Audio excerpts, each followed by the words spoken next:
go abroad.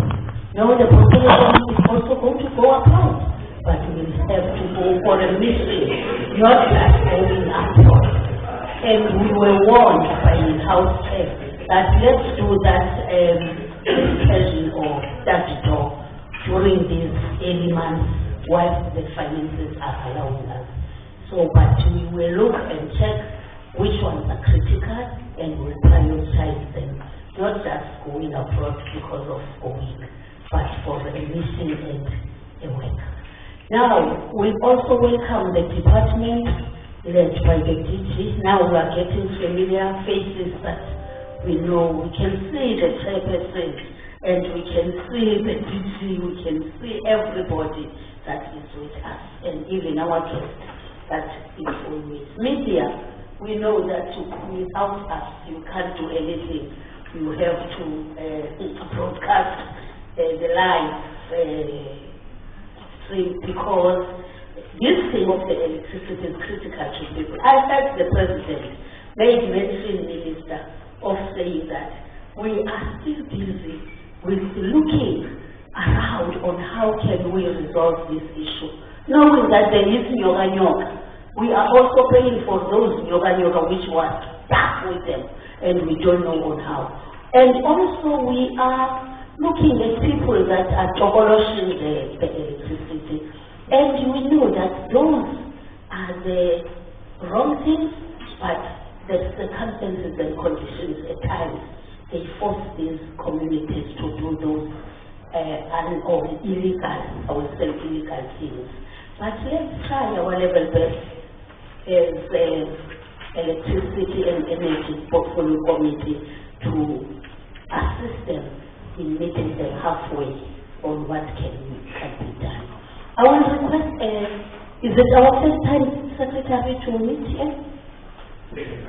Second time. We know one another, so we cannot be wasting time in terms of introducing ourselves. We can just request whoever is speaking firstly introduce himself or herself so that we remind ourselves.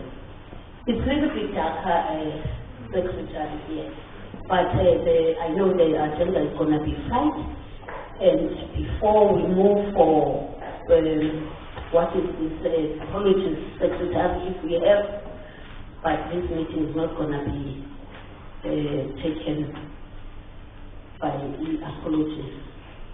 Do you have apologies? Thank you, Chair. The following apologies. Mr. Tring, who's on sick leave.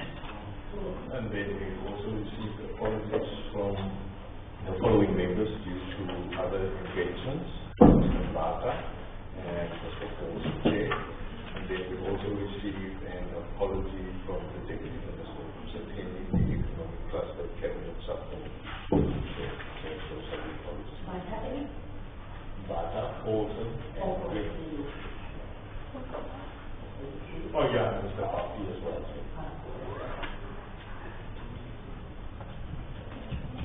Okay, thank you very much, Secretary. But before I request anyone to accept these apologies, as the Secretary has received them, can I ask any honorable member to adopt the agenda? Can you flag the agenda, Secretary? Oh, they do have it.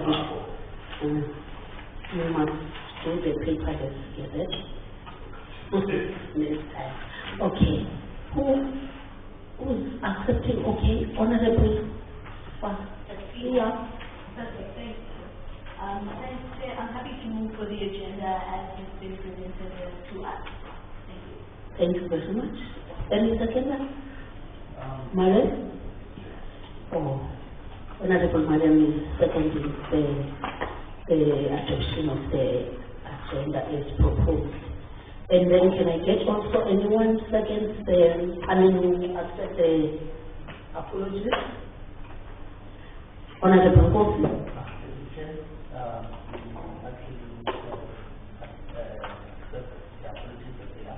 Apologies are accepted. Seconder? Honorable Malek? Seconded. Thank you very much. It was so fast. Then let's give over to the Minister so that we can feel his presence with us. He is going to do an overview, which we sometimes say opening remarks. Whatever he wants to say is given. Over to you, Minister. Thank you very much, Chairperson. Let me take the opportunity to extend my own sincere greetings to members of the Portfolio Committee, members of the media and the public who are joining us this morning, and also just to thank you, Chairperson and the committee, for having occasioned an opportunity for NERSA to come and present before the committee and by extension the South African people on how decisions are made in relation to matters related to electricity tariff increases. Of course, NERSA is one of those extraordinary institutions in that they are an independent body, but that independence is such that it draws its existence from the policy prescripts. So the policy makers are ourselves the elected representatives, and on the back of the electricity pricing policy, a methodology gets to be crafted upon which we are able to make a determination on electricity tariff increases. To the extent that some of the contributions much later of a policy nature that is within my domain, I'll do everything possible to ensure that I provide satisfactory responses. And to the extent that I have a technical nature, a methodological approach on how these tariffs are determined, NERSA will make that determination. I want to say the following, that the question of what we call the energy trilemma is confronting us in a big way, and the trilemma really has got the following manifestations or the following anchors. The first one is on energy sovereignty, and that's the primary preoccupation now of major Western countries on the back of the Russia-Ukraine war. So they want to decouple, if you like, their energy interests and their ability to meet the domestic demand away from other externalities. They were severely exposed as a result of the Russia-Ukraine war, over-reliance on supply from foreign countries. And what the major European countries are determined to do is to ensure that they are future-proof from any geopolitical reconsideration, so that they are able to continue to meet their energy requirements. That is not as pronounced in our country now as is the second leg of the trilemma. The second leg of the trilemma speaks to energy access. First is that we've got an ambition of achieving universal access, so essentially getting to a stage where every formal household in the country has access to quality, reliable and affordable electricity. So moving away from the convention of the wires, when we talk about access to electricity, the evolution in the technology space has made it possible for us to make interventions behind the meter interventions.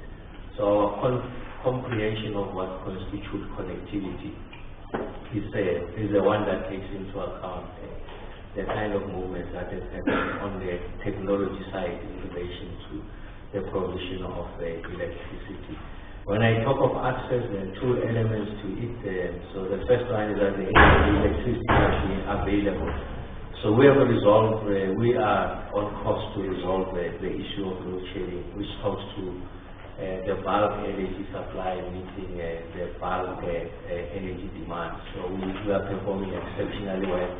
And I really want to take this opportunity to congratulate the men and women at ESCOM for the exceptional work that they are doing, led by the chair of the board, Dr. uMkhonto, and his esteemed, competent team of board members with exceptional and impeccable credentials in the energy space. The men and women who have contributed immensely to the energy complex in this country, and also to Mr. Ramokgopa, the Group Chief Executive Officer of ESCOM, and the team on the generation side led by Mr. Municipal, and the men and women of ESCOM the exceptional work that they have done. I think we must not understate the contribution of these competent men and women in ensuring that the resolution of load shedding is within touching distance. I had made the point previously that this is an honest engineering intervention to resolve one of the preeminent challenges that is confronting post-apartheid South Africa. So, and then the other dimension of availability, the resolution of the issue of what we call now load reduction. And you will see that load reduction plays a big part in undermining the work that we have done, because the experiences of an average person in some parts of the country is that they still have 10 hours a day without electricity, and that talks to the underinvestment in the distribution infrastructure, the inability of both Eskom and municipalities to project a kind of demand which is a function of population growth and the upward economic mobility of our people. It's an area that we are improving on. So still on the second leg of that trilemma, it's got sub-elements. So the first one is the availability, and then the second one of the sub-elements is affordability, which is a subject of discussion today. The situation is untenable. The global picture, you will see that electricity prices, energy prices have skyrocketed in mainland Europe. They are becoming, if you like, political football. They are responsible for the change of government in some parts of the world. And you will see here, to do a comparison of where we are relative to the major Western countries, is that we're still below what the average cost per kilowatt is. But this, for our own purposes, still an untenable situation, because the poor in the main are disproportionately affected, low-income households disproportionately affected, including the middle class, by the way. They are finding it exceptionally difficult to afford the tariff increases. So I'm just saying the runaway tariff increases are such that they are undermining the quality of life of our people, eroding their quality of life, and undermining the competitiveness of our industry in the country. So it's a question that should concern us. What the NERSA does is downstream. NERSA simply interprets what the policy questions are. We are the ones who must answer the preeminent question. That preeminent question is, from a policy perspective, how do you push in the poor? Some of those options will include, amongst others, increasing the quantum of the free basic electricity, determining a ceiling on what can be acceptable price increase for the poor. So essentially a nuanced and differentiated approach in relation to what the tariffs can be and what is permissible. Extending an existing dispensation, by the way. There's an existing dispensation where we're protecting industry through negotiated pricing. So I think it's important that we are able to rethink how we, from a policy perspective, how we are able to address that question. And also, Chair, the issue around how do we make sure that the free basic electricity, the allocation, the subsidies reaches everyone. I've made the point that 10 million households qualify for this, but only 2 million get that benefit. So it's important that from an implementation point of view, we are able to ensure that as much as possible all that allocation reaches poor households. Addressing the issues around the impact of carbon tax. If you look at carbon tax, it's a big part of what constitutes the bottom line of the increases. So essentially the possibility of imposing that carbon tax much later outside the current window. If we were to do that, there's a possibility, Chair, that we can remove about 3 to 5 percentage points on the increases that are being proposed, the tariff increases. If we were to reorganize and ensure that we address the challenges at local government level, what the tariff does is to take account also of the areas that are owned by municipalities. So we have made the point that ESCOM, for example, is owed the last time, I think as of May, about 78 billion rand collectively by municipalities. So what this tariff configuration does, Chairperson, it seeks to account for that, makes a prediction of what is this level of area. By the way, if we were to address that, we can shave off about it amounts to about 4 to 5%. ESCOM subsidizes about half of that. So we can shave off anything between 2 to 3% of the proposed tariff.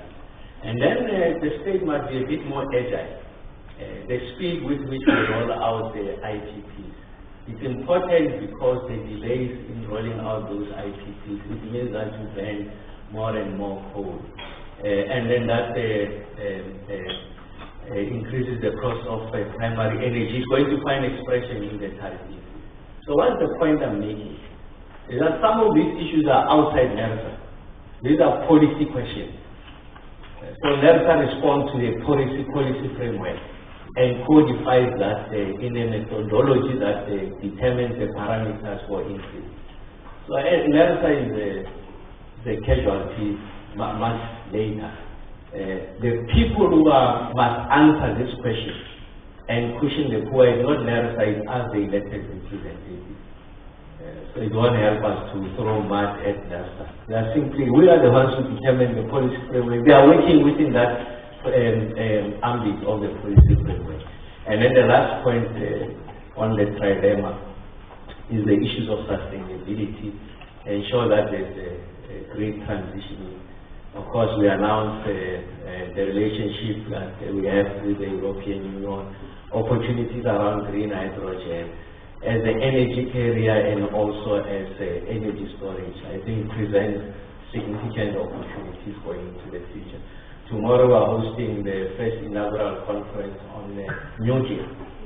We are all invited so that we must come and understand science. Some of the articulation in the public is he has no relationship with science. Your relationship with science can be emotional. It must be based on evidence. And some of the things that are articulated in the public, you can simply sympathize with some of it. You can see these people have no comprehension of science. We know it's cleaner, we know it's efficient, we know from an operational point of view it's cheaper, we know that Europe is going that route, we know that South Africa has been historically a leader on nuclear technology. I repeat, South Africa has been a leader on nuclear technology, not just in the continent but in the whole world. The pebble bed modular reactor, the small modular reactor, it's South Africa that is designed. So the anchor of nuclear technology in the US is derived from the solutions of South Africa. So these are and of course draws from our endowment. So the point I'm making is that when we talk about sustainability is those technologies. The G20 statement acknowledges that nuclear is part of the green. The COP resolution, the last COP, acknowledges that nuclear is part of green. So we must not be misled by others who suggest otherwise. And that's why we're inviting everyone, come and listen to the science of what South Africa has achieved over a lot of time. And then that's the energy trilemma. I suggest that we must give our characterization of the energy situation in the world. Can't be explained by those three things alone. The fourth one is the socio-economic impact. What is the impact of the decisions that we are making on the economic life of the country and its people? We have a duty to protect our own people and the economy. We have a right to exploit our natural endowment without undermining our commitment to the nationally determined contribution to the net zero path. The two can go together. That's the point we are making. Any attempt to juxtapose the two and have a binary conversation is unhelpful. So we can do both. As we commit to reducing the emissions, we must do that because science says there's a relationship between emissions and climate change. So it will be a height of folly for us to deny what science says. And that's why we must be very aggressive in the rollout of renewable energies. And I have said on record, we'll be ultra aggressive on renewable energy. We will make an announcement on transmission We're finding each other with the National Transmission Company of South Africa and ESCOM on how we roll that out so that we can accelerate the onboarding of the IPPs. I've made the point. The fact that we've delayed in the onboarding of IPPs has got implications on pricing because we must rely more and more on coal. So I thought I must make that point, Chairperson, as through you, NERSA will take us through what the areas of consideration are. Thank you very much, Chair. Thank you very much, Minister. But I can see that you can go home in terms of this. And you feel it, you even move. If you were standing, you were going to dance like thank you very much. We like that. One, when he deals with or she deals with something, she has to like it. Understanding that we are also learning through or out of the input. Because tonight we know nuclear is a very dangerous substance. That's what we are concerned with. Knowing that it's cheaper and all this. If we're going to give honorable members to deliberate or discuss your speech, I know they can go home even themselves asking so many questions. But let's hold it there, honorable members, and allow NERSA to do their presentation, and then we can include everything on what has been said. Thanks ever so much for the input. And let me request, when you abbreviate in your speech or in your presentation, please give us an opportunity to give us full names of those abbreviations. I can see in the presentation you've tried your level, but you are welcome, honorable member. We know that, honorable member, you still have to learn the venues and moving up and down. You are going to get lost for the whole year, sitting with that, looking at F26 in the NCOP. We apologize for that. We wouldn't have started this meeting without you. So next time we'll wait for you. Thank you very much for arriving. Then let's give over to NERSA, straight to NERSA, and over to you, NERSA.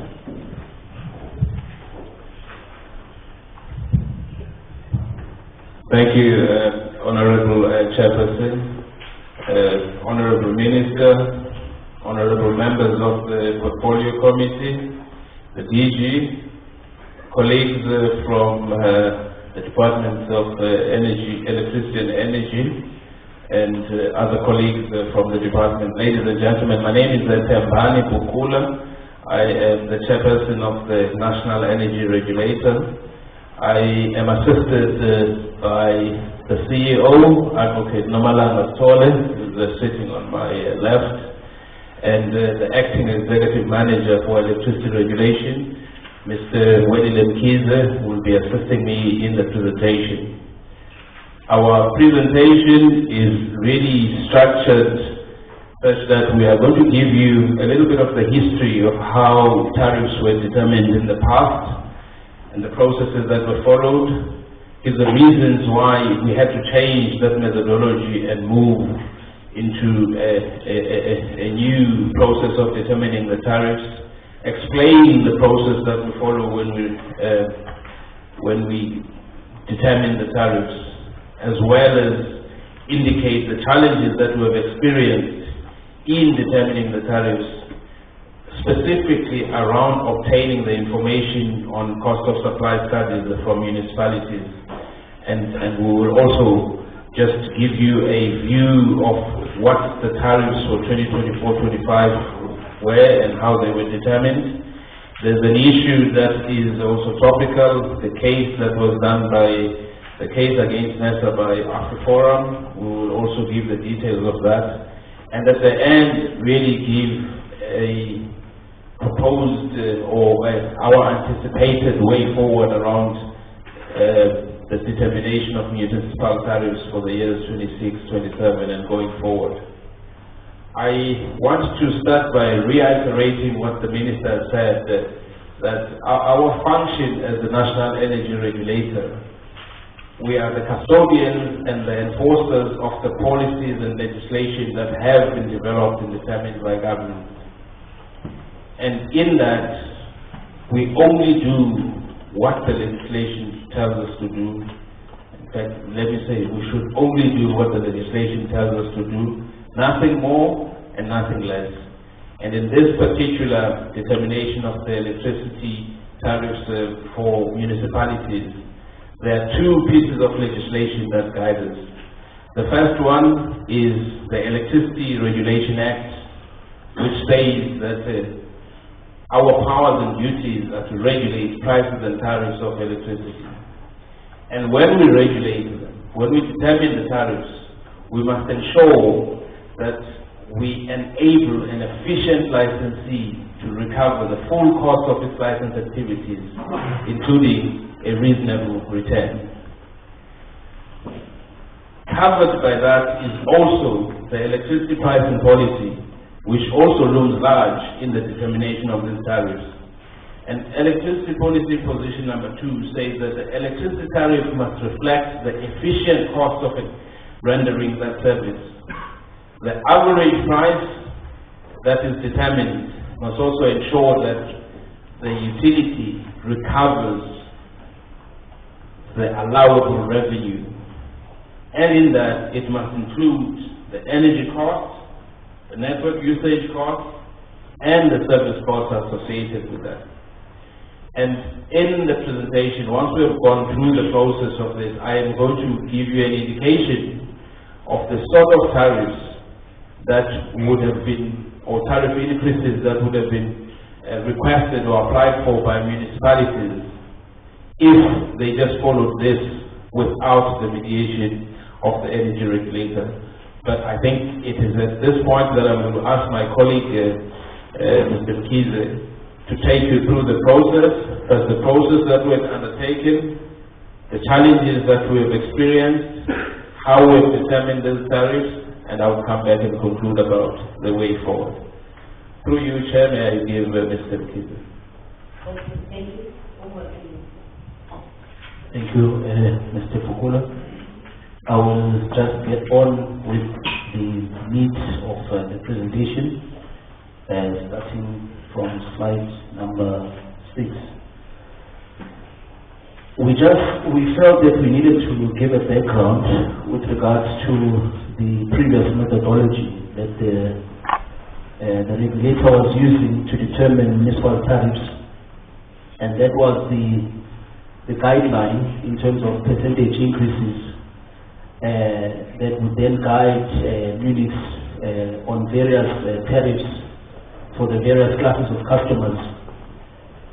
It was around October of 23, that the judgment came out and said that the methodology that the regulator was using was indeed not in line with the Act, and therefore we had to abide by that order of court and find an alternative methodology to utilize to determine municipal tariffs.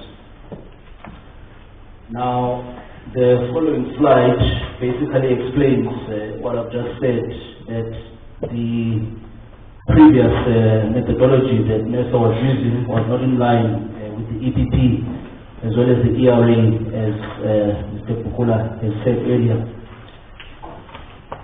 If we could just go to the tariff review process slide, to the next slide. So basically, in determining tariffs for the 2024-2025 financial year, the regulator had to develop the cost of supply framework that would be implementable, in a manner that is easy for, so to speak, for municipalities to implement. So what we did is we reviewed our existing cost of supply framework that was approved in December 2022 by the energy regulator. So as you can see, the steps that needed to be followed to implement this framework are listed in the slides. So the first step in determining tariffs is always the revenue requirement. That means that the total costs of production must be taken into account. That is the efficient cost, as Mr. Bukula has said, according to Section 15 of the Act. So once the revenues are determined, the costs are then functionalized in terms of where are these costs coming from. Well, in this case, the distribution business, primarily, the major cost comes from the bulk supply, which is the energy that the unit has to purchase from Eskom, as well as the other operational costs, operations, maintenance, staff, and so on. So all those costs need to be functionalized. Then the next step is cost classification, meaning that are these costs related to energy? Are they related to demand or customer customer-related costs, which, as you know, is meter reading as well as ensuring billing takes place. So all that classification happens in step 3. Step 4 is cost allocation. So these have to be then apportioned to various classes of customers. And then finally, it's rate setting. We will just move then to the next slide. So 2 letters were sent out to municipalities from the regulator in the process of us determining the tariffs of the 2024-2025. And the reason for these letters were basically to encourage units to provide the cost of supply studies that were required by the energy regulator to determine the tariffs in regards to the new methodology. So the 2 letters, the first was sent on the 17th of November, encouraging units to provide these studies. Of course, the energy regulator was well aware of the challenges that municipalities face in compiling these cost of supply studies.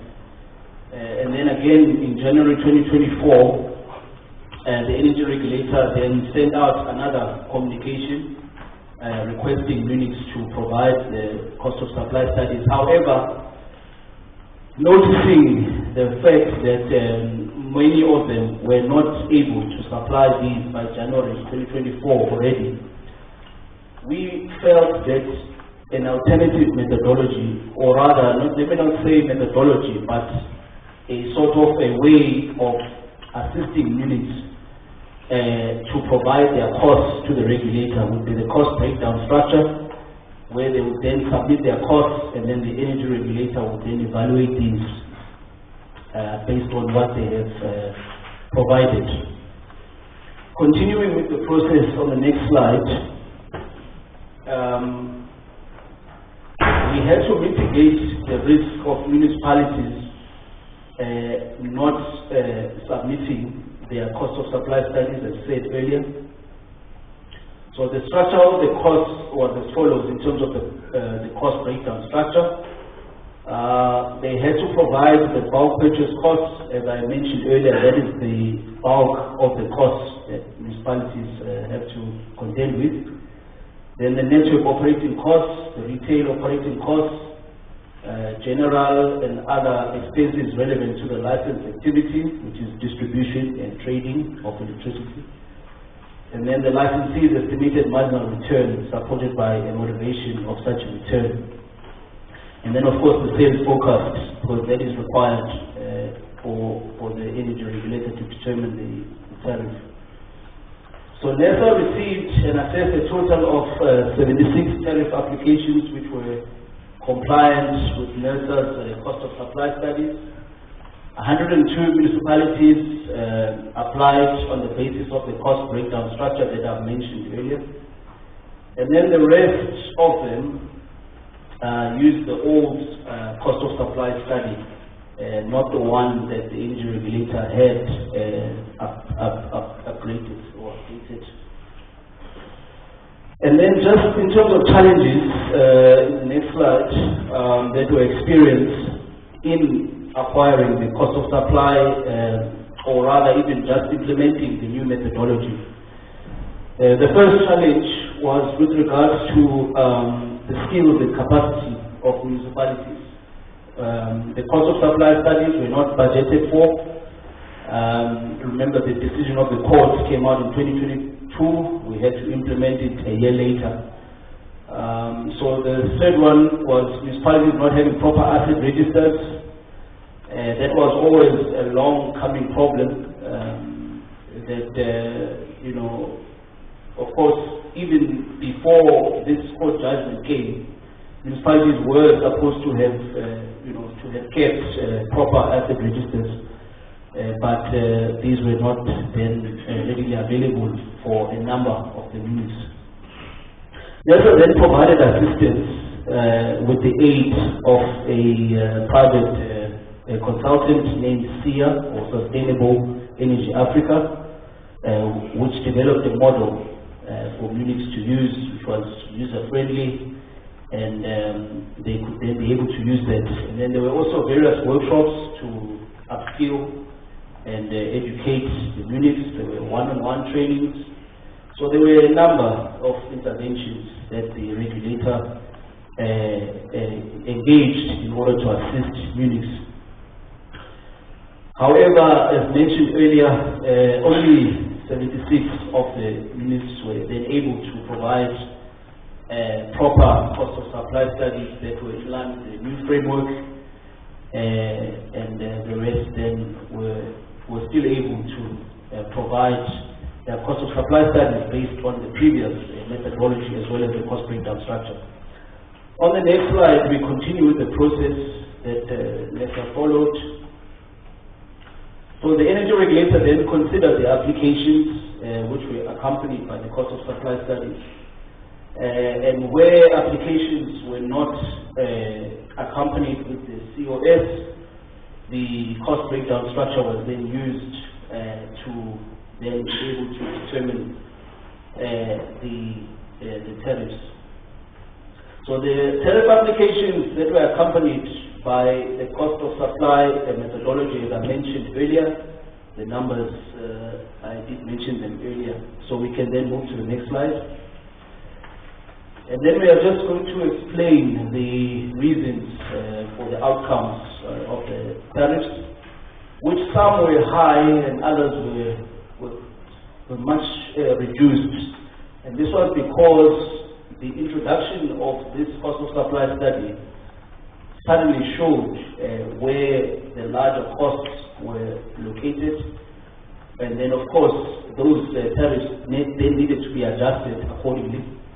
And where the municipality was over-recovering, they had to then adjust them downwards to make sure that they were in line with the study.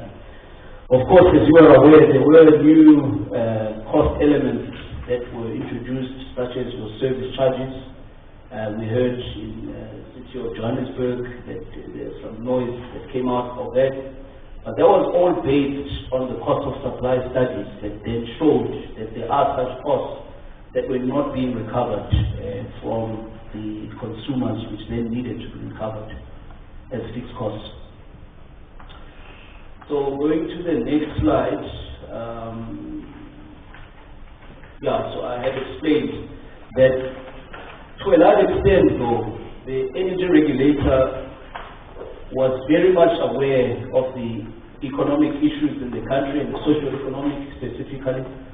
And so the target was to try and keep the increases to a maximum of 12 to 15% to cushion the consumers of electricity, knowing in some cases that the municipalities were under recovery, which then meant that they will have to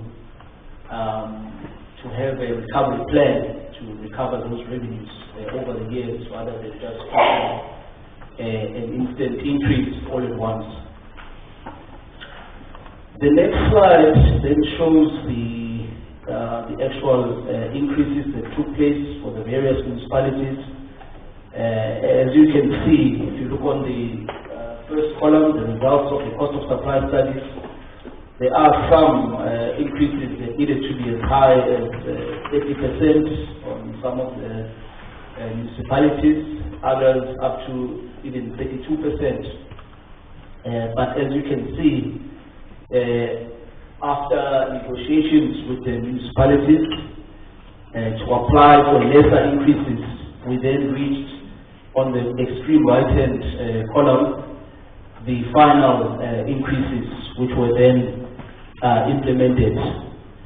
And of course, when one is dealing with a large number of municipalities, as we were dealing with, there were some issues with some of the municipalities and some of the tariff types and classes of tariffs, but this was the average increases that the munis had to implement according to the outcome of the energy regulator tariffs. And then, of course, I will hand now over to Ms. Nomalamba to take us through the Afriforum case that then ensued after these tariffs were determined. Thank you. Thank you. Thank you, Chairperson. Good morning, Chairperson. Good morning, honorable members, honorable Minister, the DG, and all present. In terms of the Afriforum case, Chairperson, one of the main reasons that Afriforum took us to court was that the two letters that are mentioned on slide 11 were contradictory, which is the letter that we issued in November 2023 and the letter that we issued in January 2024. And the other main point that they raised was that we needed to approve all municipalities that have submitted the cost of supply. Chair, without repeating what Mr. Kiza has highlighted, we do have 178 municipal tariffs, or rather municipal licensees that we need to implement the tariffs, and within each municipality there are different categories. So in that 178, we had about 68 of the municipalities that submitted their cost of supply. 102 did not have the cost of supplies. Those are the ones that were guided to use the cost breakdown structure. And the 8, I think, used the old cost of supply.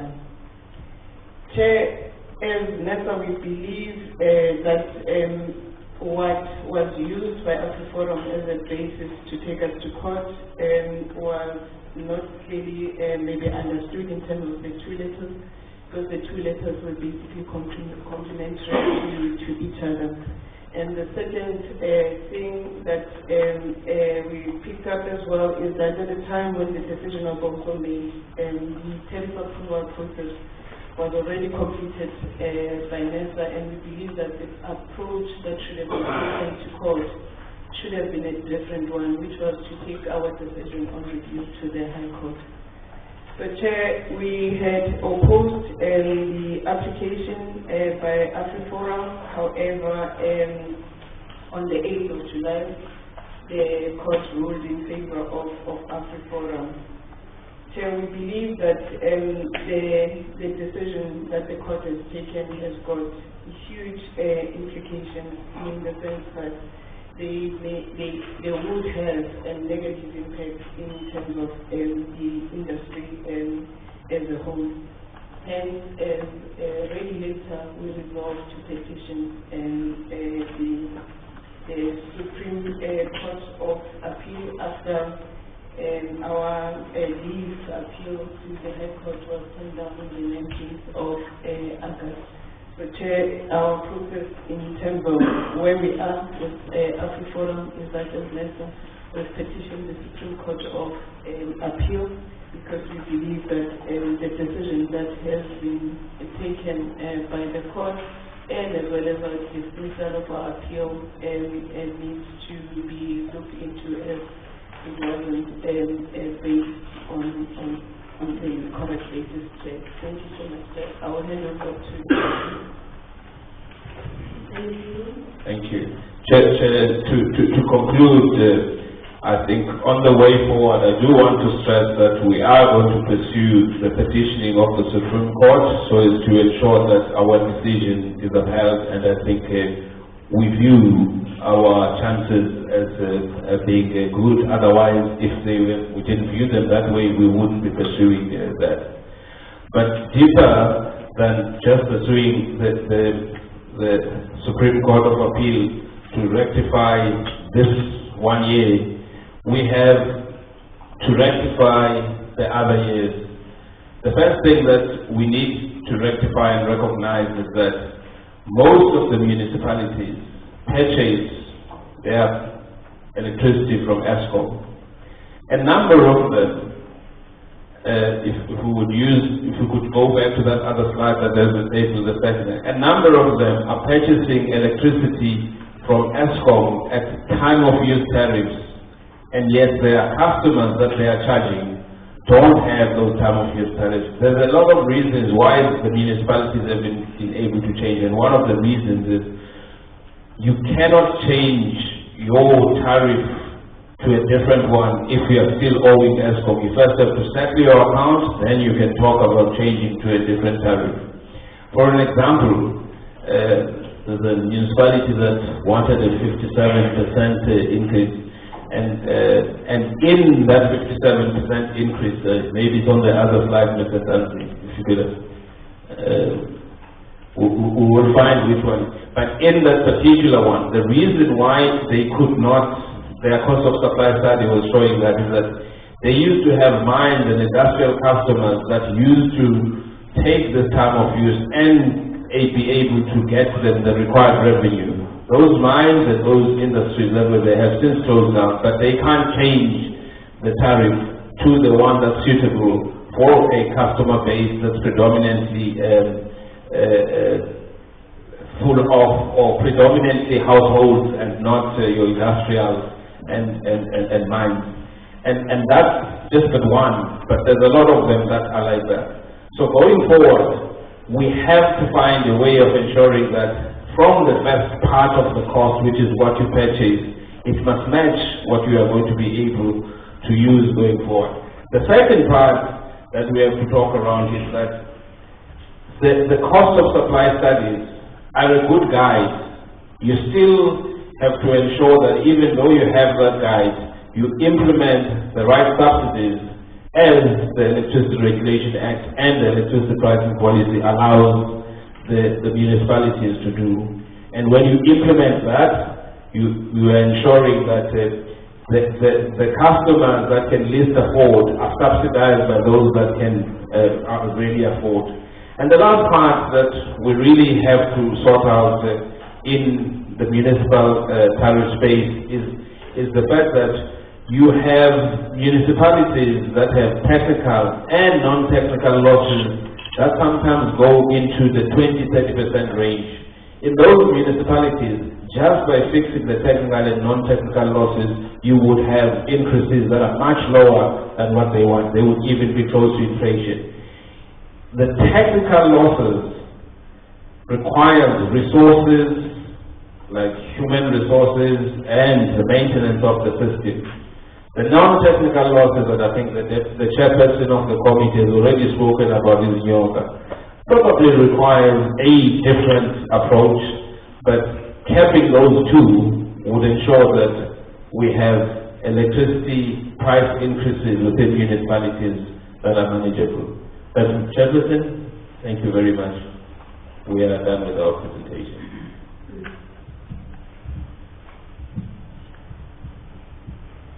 Thank you very much, Minister. I'm not going to comment right now. My comments are reserved. I will just give over to honorable members to engage with your presentation. Otherwise, thank you so much. And, okay. Can I note thanks first? Vice Chatumbosi, so far so good as those are the three hands.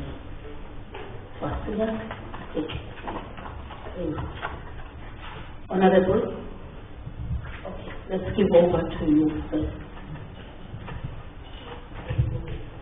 Thank you, Chairperson, and thank you, Minister and NERSA, for the presentation. Minister, I'm going to address a couple of questions to you, but I might come back to you as the questions arrive, if that's okay. Some of them are to NERSA and some are to you, if you just like note. So the first issue is the electricity pricing policy that is being used as the basis for this entire methodology. Minister, you've committed to reviewing that electricity pricing policy. It was written in 2006, and there's been a lot of change in that time. Has any work been done on the electricity pricing policy since then? And if not, why not? Is it something that you can review on a regular basis? Is it something that should be reviewed on a regular basis? And how would that be rolled out? Who would take responsibility for that? One of the big issues, and Minister, you addressed this when you were talking about the energy trilemma, is the issue of affordability.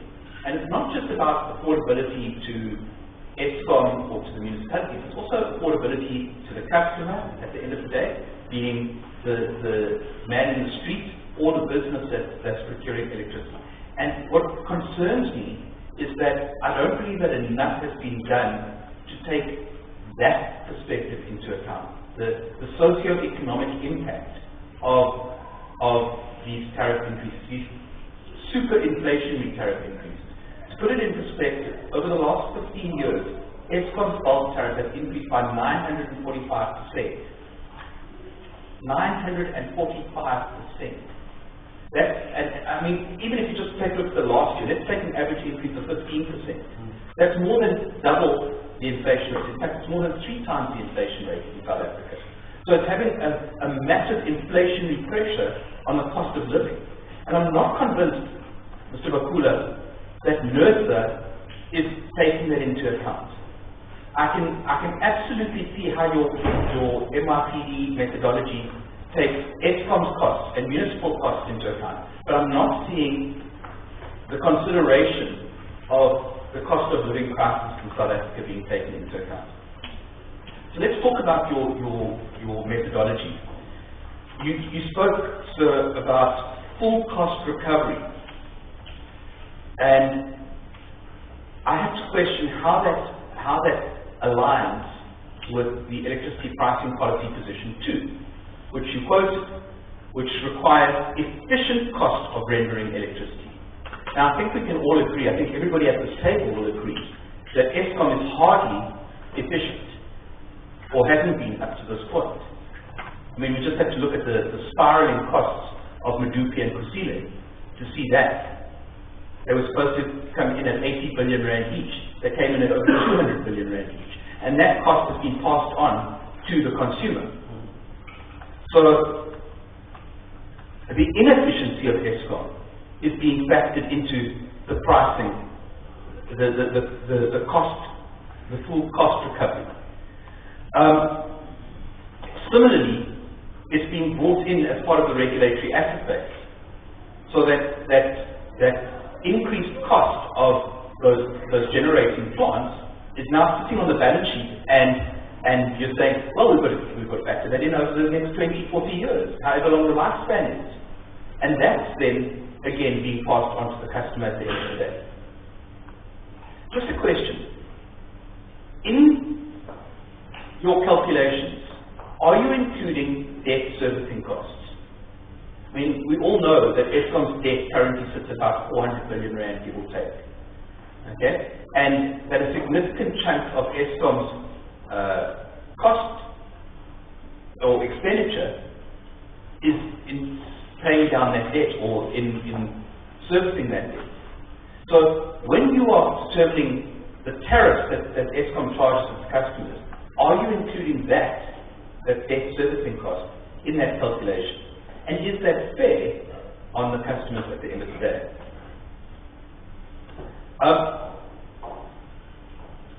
While I'm talking about NYPD, in your NYPD methodology, the document states that to ensure reasonable tariff stability and smooth changes over time consistent with socio-economic objectives of government.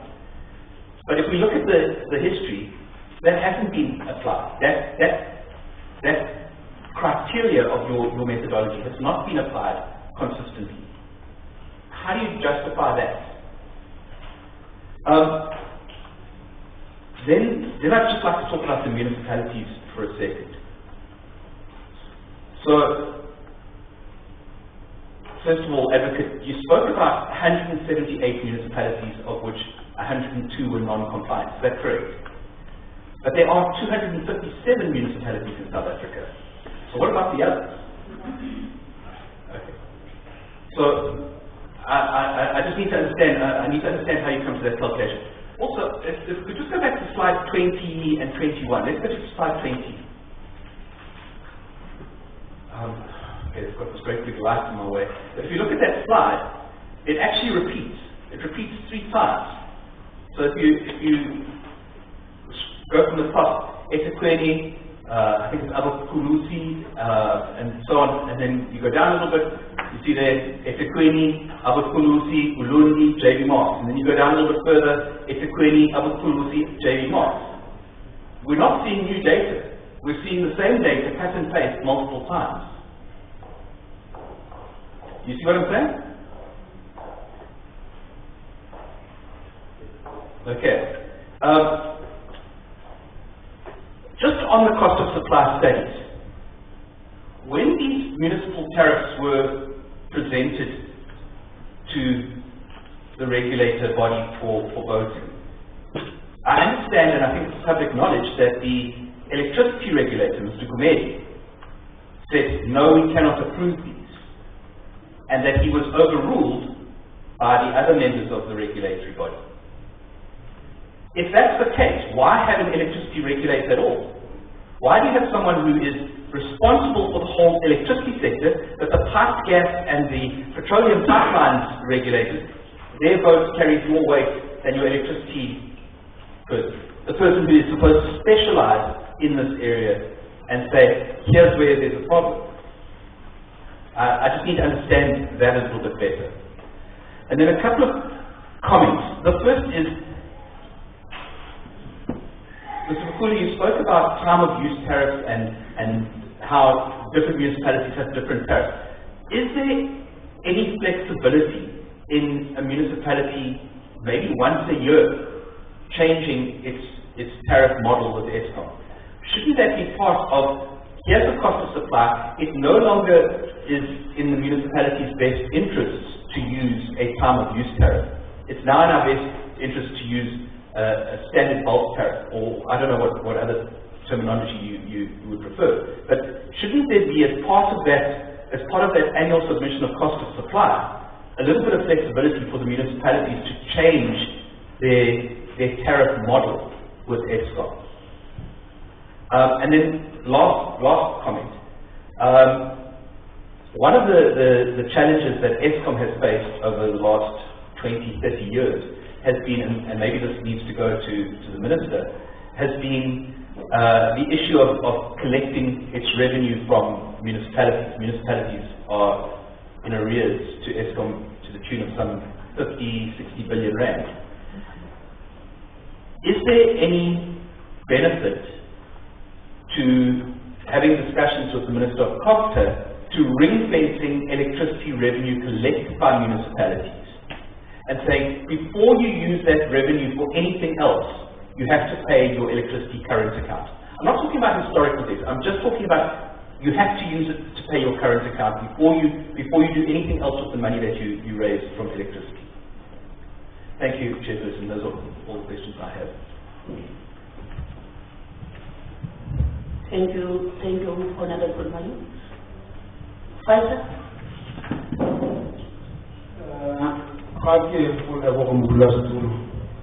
ke la itse gore ke leboga sebaka se ra dibile go sona maina ba a tšhentšha ke sa le mašedi ka lentselfona go tswa go la sekhukhumile se ntswalele ga ke la itse gore go ba gona ga ministera gore fa mafolofolo go ba gona ga gago le ba bangwe ba baingwe ba le go gona re leboge le presentation e ba re file go yona ke mo ka re la itse gore re leboga tlhahlo le ba re fa go yona ga ke thome ka lefapheng la ministera re a leboga mokgoni le ga e le gore o šetša o kgopile ka tepane melomo o re kgopile ka tepane melomo jalo tše dingwe tša tše ile go gore re be re tlo di lebelela o šetša o phikile mapheko mara jalo re a gapeletša ga re tlo a taboga gore re kgone go tseba gore re fitlhelela tše re di hlokago a ke re pele ke tla go ministera ke thome ka ba NERSA ke laitše gore re hloka go kgotsofala kudu ka gore re šalela morago ka tshepedišo ya bona ya go eketša ditefelo jalo re re rata go tseba gore lenanegong la bona le mofuta o go šomišago ga ba itlatsa mokgwa wa go eketša ditefelo a na ba kgona go tšeela hlogong ba go swana le rena bokomane ba dibuana di magekeng na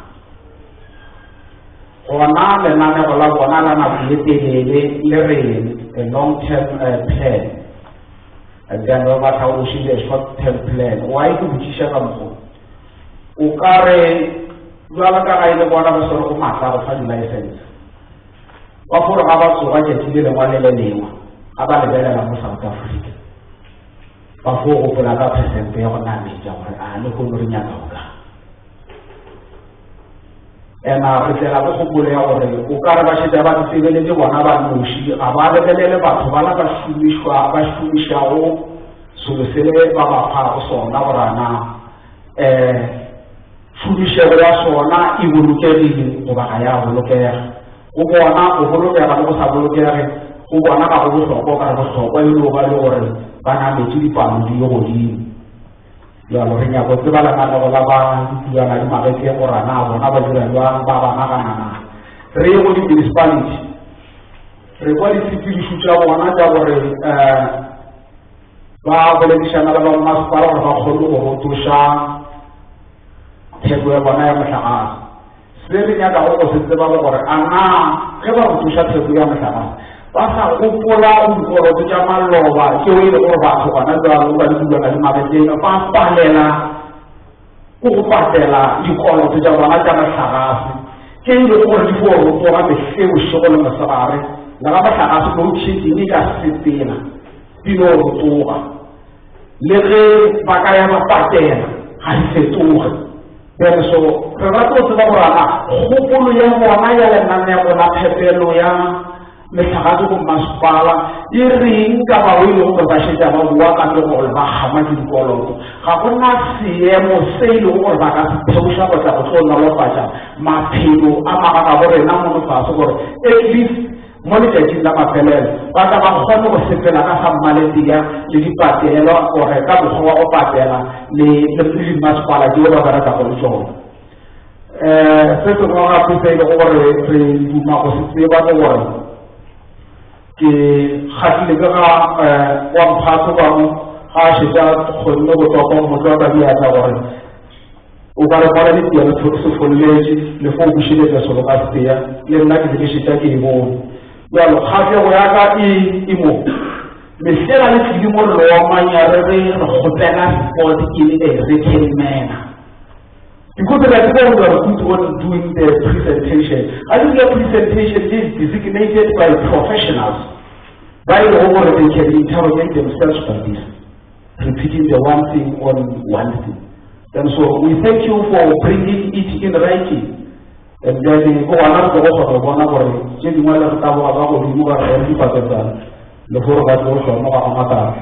Il faut que je te dise que je la voce. Qui puisse voir la volonté de la safety.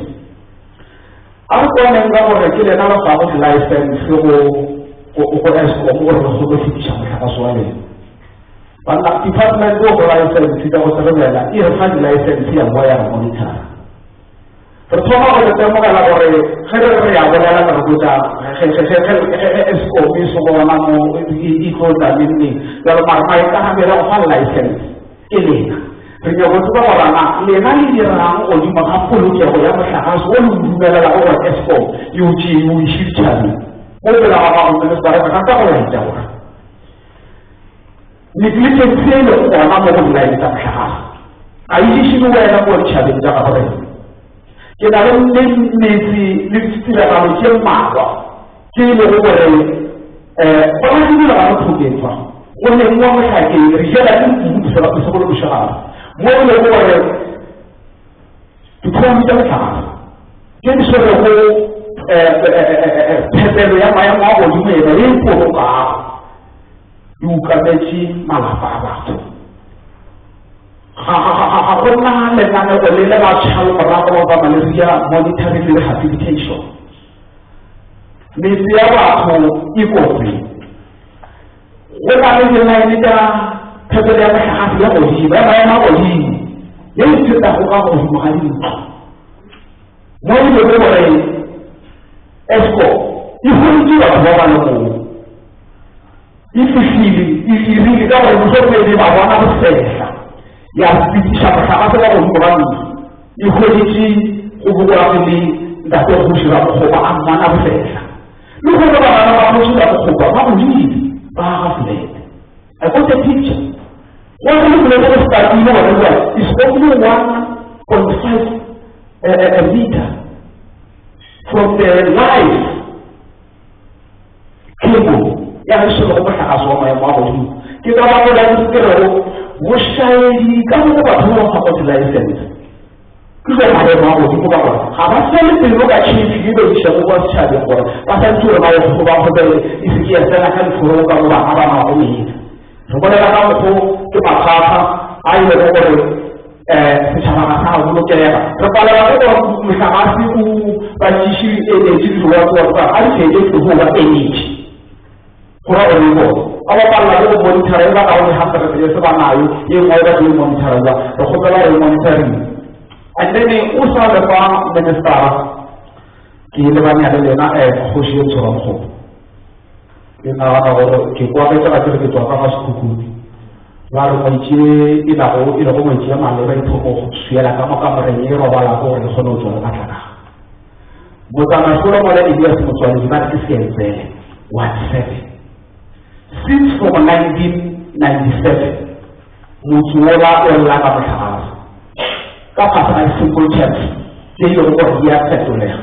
Pas kita di luar aku berlama malam, kerja buat ESCOM, saya pakai masalah sekolah private land.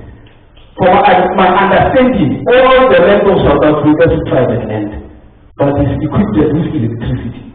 And even that one we can reach a consensus that it must be electrified. And so, if you go to the local party, you go to the local party. If you go to the local party, and yes, but the year ago, Baba is still now. So the hotel in charge of the only thing is to sit down with the landlord. They are not declining, they are accepting. The problem is the deal. They wanted their own deal, not considering these people. And I even know it was the white person who is selling the land. They should have paid him or her.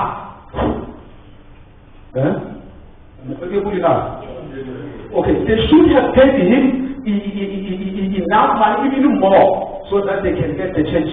And so, the project was erected. The poles are there.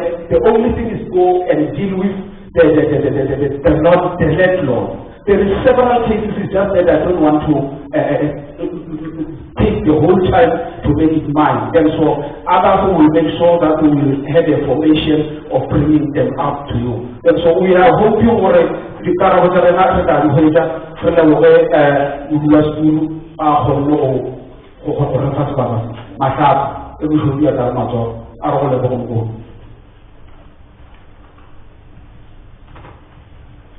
Thank you, Honorable Coleman. Over to you, Honorable Coleman. Thank you very much, Chair. Thanks for the opportunity. Greetings to the Honorable Minister, honorable members, as well as our colleagues from NERSA.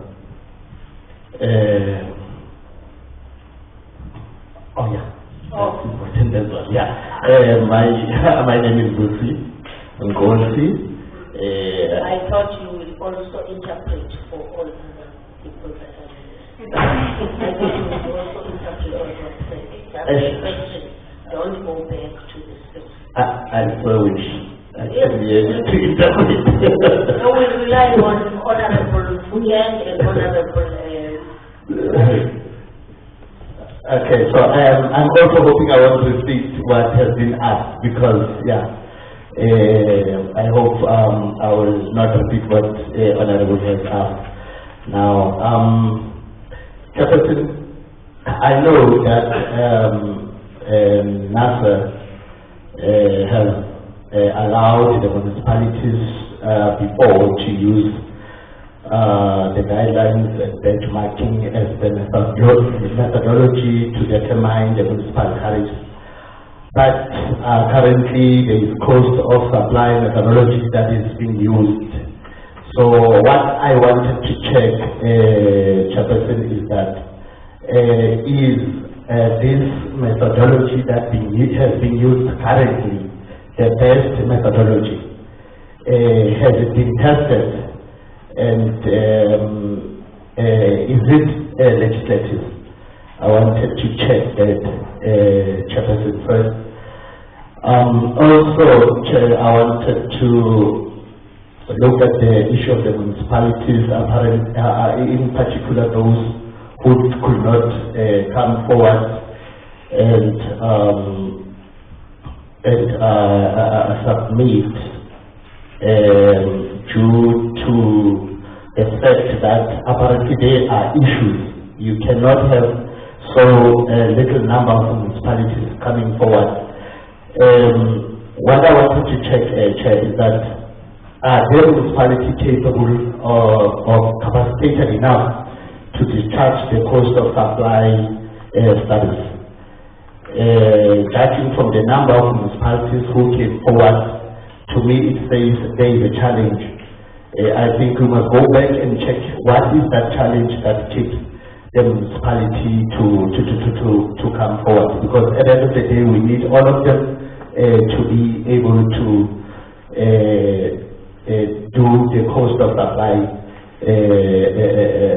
or discharge it. Because if we are going to allow it, we are going to have these challenges that we are having right now. Also, what is important as well is that the tariff approval processes include public hearing, where our stakeholders are allowed to also voice their opinions, because transparency helps us to ensure that decisions are made with consumers' interest in mind. I wanted to check, Chair, was this process followed as well. Chairperson, if we look at the tariffs that are up now, just worried that businesses will face increased operational costs, which might lead to higher prices for consumers, and that will have jobs cuts and even businesses closing down. I wanted to check with NERSA if they have conducted an economic impact assessment as to evaluate how this tariff change will affect our consumers and business in particular. That is what Chairperson I wanted to check as well. Also, Chair, in closing, ESCOM tariffs and municipal tariffs similar or the same, since ESCOM is sometimes selling directly to the consumer, and the municipality needs to buy first to ESCOM, then going out to sell to the consumer. Thank you, Chair. Thank you, Honorable Kosi. Honorable Molefe. No, you know, let me induct you. It's us and them. But no, I don't want anybody else before me. Well, no one. It's you. It's us. So the questions will come from us, not from them. Yes. Over to you, Honorable Molefe. Firstly, you must also assist us in the questions that were asked? Just the question, not the preamble and the background. Or the question that Honorable Command. All right.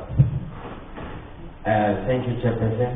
Minister, you may not know this, but the language is taking 5 year grade. Yeah. The Nishatana Mangomor. Mr. Fugula, who is very, very experienced, used to give us a very hard time with us. The best regulator, electricity regulator, that South Africa has ever seen in Mr. Fugula. And it is nice to make contact again. Chairperson, Putoya,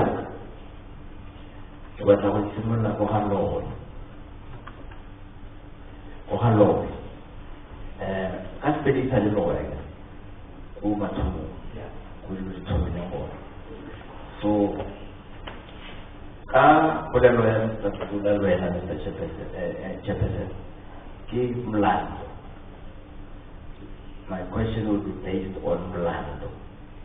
So, what I mean is, the cost of municipalities' electricity, the costs that drive the tariff, are based on the prices at which the municipalities get electricity from Eskom, because Eskom is the only supplier of electricity. So whatever Eskom charges them, it's a main driver of the costs. Now, if we go further with the land, what then drives Eskom's prices? Eskom uses about 4 or 5 sources of energy, but the biggest of them all is coal. About 82% or 80% of our coal, half of our electricity comes from coal. So the single biggest cost driver, if we want to cut the chain for electricity in South Africa, is actually coal. It's actually coal. So everything comes from coal. I mean, these tariffs that we see here, their origin is the price of coal. Now, if we look at the domestic coal industry in South Africa, we have what we call a monopoly, a single buyer and many sellers. Theoretically, the buyer should be able to dictate prices, but the buyer does not dictate prices. Instead, the sellers dictate prices to the buyer. The single buyer, which is Eskom. The single buyer who buys to provide a public good, which is electricity. So the coal industry, in a sense, determines these prices. These increases, this money is eventually going to the producers of coal, because 80% of our electricity comes from coal. My question is, why are we allowing the coal industry to do this to us? Many years ago, I tried to raise this thing very sharply, and I resisted price increases from the coal industry with dire consequences. I would not, Minister, advise you to challenge the coal industry without having thought about it very carefully. The consequences will be drastic, as I have said. So, it is the coal industry that drives these prices. And my second question is, so if coal is a resource that is under the ground, that is given to us by God, we have another 400 to 500 years of coal in the ground, and we give licenses for people to extract the coal, to mine the coal, and we give them contracts to supply to Eskom. In certain instances, some time ago, we used to give them 40-year contracts and ever give green contracts and so on. Why can't we regulate the price of coal? Because I think that if we regulate the price of coal, we will be able to eventually have an impact on the price of electricity. My third question is the renewables that we are so advocating. At what price do we buy solar, and at what price do we buy electricity from wind? And at what price do we sell this renewable energy? Because my suspicion is that, or the last time I checked, I may be wrong, the price at which we buy the renewables is higher than the price at which Eskom sells electricity. And the price at which we buy solar and wind is higher than the price at which Eskom sells electricity. So that difference is a loss for Eskom. The loss is then paid for, or is supposed to be recovered through the Tabula's process from the consumer. And in fact, when I remember Mr. Bula was very critical of this at some point and did not understand why we should do this, and castigated Eskom for doing that. But the fact of the matter is that the price at which we buy renewables is higher than the price at which we sell electricity. But maybe to confirm, maybe I'm wrong, we can ask the officials to give us the price of renewables, the price of coal, the price of nuclear, the price of gas and other sources of electricity, and compare them to the price at which Eskom sells electricity. The simple basic profit and loss model, gross profit model. How much do you buy your input for, and how much do you sell the product? The other issue is the technology of renewables. You know, all of us would know that the renewables are intermittent. By intermittent, it means that they are not always available. They are stop and go, stop and go, stop and go. They are not base load. Renewables are not base load. So, at the moment, the solar panels are generating electricity. At 6 o'clock at night, when the sun goes, the solar panels stop being able to generate electricity. And we have to rely on base load after 6 o'clock. So we have to rely on base load after 6 until 6 in the morning. The tragedy is that 6 o'clock in the evening, it is peak. And so the renewables are not available at peak. Solar is not available at peak. Wind may be available if the wind is blowing. If it is not, it won't be available. So the real cost of renewables must include the cost of the fact that they are intermittent. So if you switch on your coal-fired power stations at 3 in the morning to get ready for the peak in the morning at 6, before the sun rises, when the sun rises and you start using that solar, you have already switched on coal-fired power stations, and you cannot switch them off and on and off and on like that. So therefore, that electricity continues to be available, which means that you are buying the solar unnecessarily because you had already switched on the machine before the solar was available. So it's the dark shade of the renewables care. So what this means, and then during the day, like now, irrespective of whether or not coal is giving us surplus energy or not, the contracts with the renewables are such that we have to buy from the renewables companies, the solar. Now, that is an additional cost because you're buying electricity that you may actually not need, because if you look at the graph for electricity consumption, it's actually lower during the day and it is high after that and just before sunrise. So that cost of carrying the renewables, who bears that cost?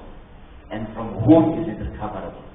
Do we also recover that from the consumer? Because these renewables come at a very, very high cost to Eskom on a cost recovery basis from the consumer. These are the things that I believe are driving the electricity prices, including this 40% increase. The other thing is, the Eskom has to buy this renewable energy from its companies, like it or not. It's in terms of their trade. They must buy it. And if they can't pay for it, if Eskom does not buy these renewables have got government guarantees. So they have the right to approach the government and say Eskom is not paying us for renewables. It is a very, I don't know, in my books it is a very unfair relationship. You are forced to buy something that you don't really need, number one, because technology is not very advanced, it's intermittent and not very useful for your purposes, and it is government guarantee. How did the government agree to guarantee such a product? Why can't we guarantee Google, which is reliable most of the time? So on. I mean, the honorable member said the other day that Quebec electricity availability factor is 72%. It isn't. It's more. It's 95%. 72% because of the shutdown that happened for the steam generator and other things. And so the EAF came down. And so, my other question, Minister, Mr. Boguna. So if these guarantees have been signed to pay the renewables, what is the size? What is the amount of guarantees that have already been committed by the Republic of South Africa, National Treasury, to pay the renewables lobby or the renewables industry in the case where Eskom defaults or does not buy from them, or Eskom feels that they can't buy from them because the electricity is not very useful at some times. The last time I checked, I think maybe you'll correct me, Mr. Bogula, Minister. The last time I checked, the size of the guarantees was 900 billion that we have promised to pay these companies that supply renewables. Do these guarantees come with a fee? Normally when the government gives a guarantee, it's expected that the person who is being given a guarantee pays a fee for the guarantee. I'm not sure if these companies pay a fee. But even more interestingly, who are these companies that today have in their pockets 900 billion rand of government guarantees? Who are they?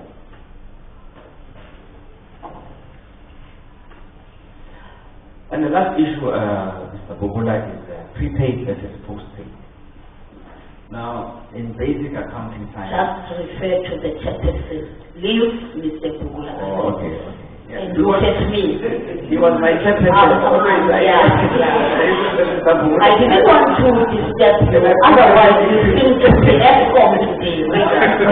And you must be the overseer, that is the honorable member. On the other side, you are us now.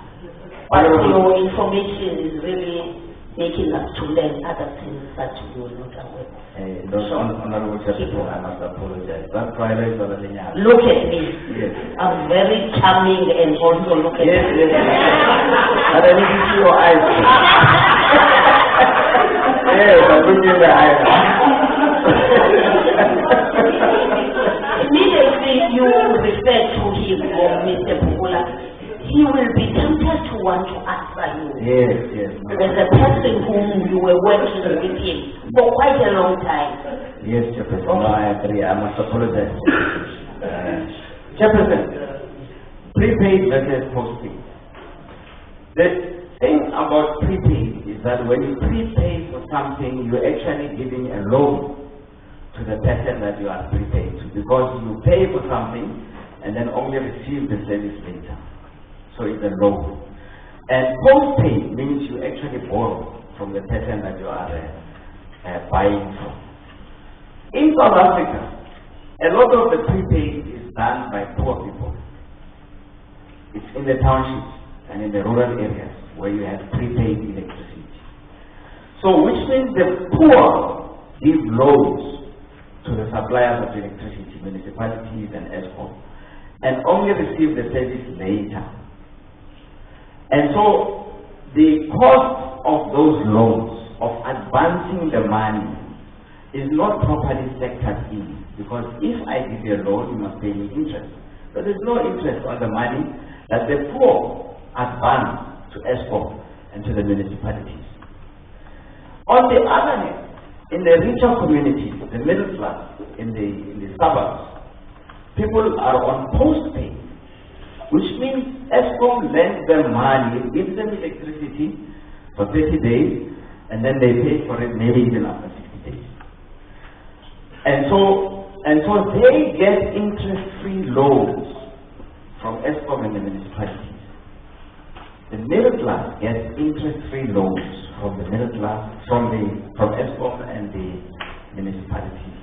And the poor advance money at the cost, money that they don't have, at the cost, because if you put that money, instead of giving it to Eskom at the beginning of the month, if you put it in the bank, you'll get some interest. They don't get interest on it until, it only gets used when they use their prepaid vouchers, when they need it. So this is a cost that is hidden. It is a hidden cost. It's a cost to society, and it is a time value of money cost. Now,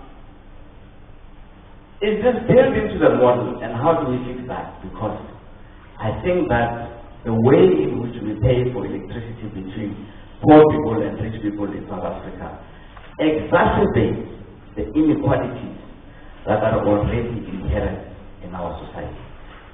Thank you, Chairman. Okay, thank you, Honorable Molefe. And I requested you to tell us or inform what was the question from Honorable Goman. I think we have forgotten that. Can we ask Honorable Mufugeni? Do you still remember the question? Minister, can you answer? Astrology. Can you assist us with that question? I'm not going to ask him to interpret what he asked. Did he? Well, there's a general rule in my language, our language. You don't interpret our language.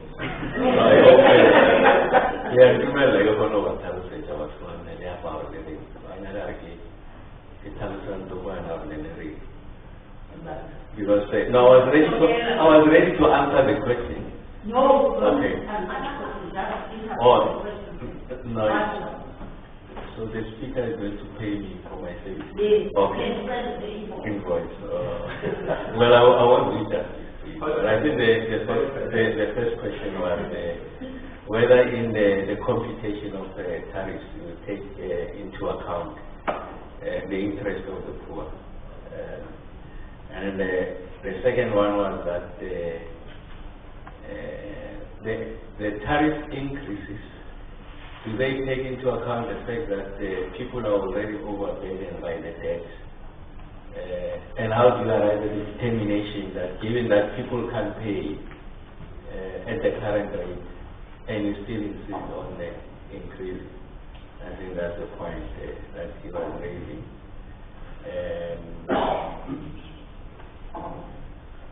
And then the other one was that these increases are significantly higher than inflation, and therefore putting people deeper into conditions of poverty. And then the other one is not really, I must interpret the question, it's not The other one directed to the Minister is the fact that the high voltage lines that go over communities build structure. And the point is making is that communities settled there before the lines were built. And therefore now they are exposed to the risk of collapse of this high voltage line. And in fact, some of them have built multi-stories. As they go higher up, now they are closer to the high voltage lines, and they are getting even more exposed to the risk of the harm associated with the collapse of high voltage lines. And the other one is a community in sense that they want to have an area centrally settled on private land. There was an initiative to connect them, the poles are there, but that has not been energized. And the contention is that it's the black owners of land. If it were other people would have long been connected. Yeah, in summary, I think that's clear. Can I raise a concern? No point of order in the committee, please. No, just a small concern. Is it a question? Clarify. Question, it's a concern. Okay. Chairperson, the languages that are official languages in South Africa, indigenous languages. 12 of them. 12 of them. Yes.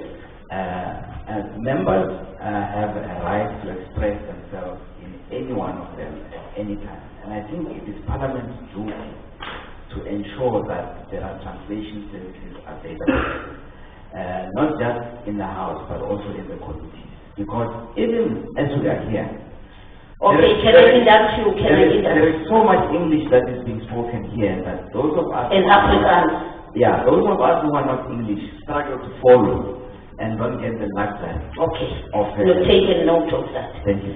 Mamela, so that you hear me. Because 12 languages are allowed in South Africa. But the fact of the matter that we're in the hotel, there are no translators and all those things that assist. Everyone is free to express himself or herself in the language that she or he is comfortable with. That's why we requested just the minister and whoever is volunteering to assist us, because this is the hotel. And you know those things that are translating are inserted in the parliament. In committees, there are those in committees in the parliament. But because of the shortage of the accommodation and venue, we are forced and obliged to meet in areas that you won't get that. So please let us bear with that. In the, the dome that's gonna be put in the place where those things will be there. So there won't be any need for an interpreter except the ones that are employed for doing that. There are special people in each and every committee room. So please bear with us and be patient. And now I'll take it closer, but here everyone must know it's closer in the state. But I'm trying just not to waste time and take a lot of time, because upper and workers, as I said before, it's just that we have to arrive at that time. That's why I said we want next time to start the meeting without the presence of one of you. So Masini get an opportunity and a chance for the NERSA to answer, and then the minister. Oh, Honorable, sorry for that. Over to you, Honorable.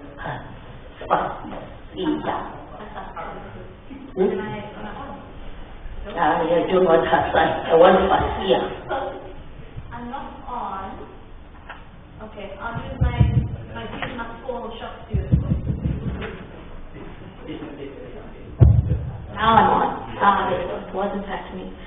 Thank you very much, Chairperson. Maybe just for context, my name is Fasia Hassan. I am the youngest member of this portfolio committee, but also maybe I'll be remembered, and that's why I mentioned it now, my shop steward, fees must fall voice. Chair, I have some questions that have not been mentioned by honourable members.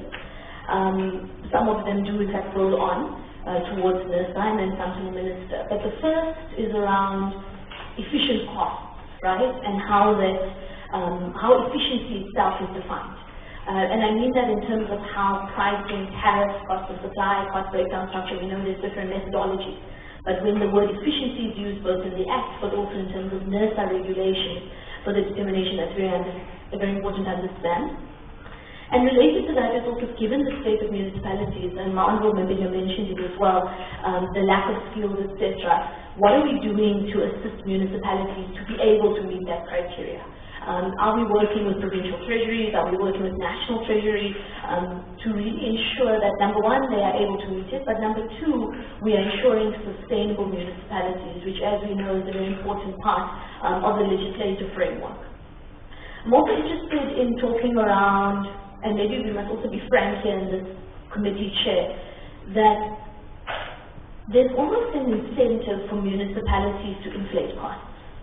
And I'm saying that because if you get a higher tariff increase on electricity, you can use that to cross-subsidize other services in municipalities.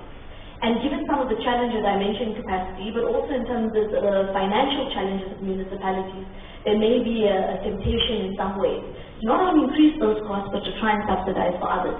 So that leads me to my second sub-question, which is around the numbers that have been presented in the report.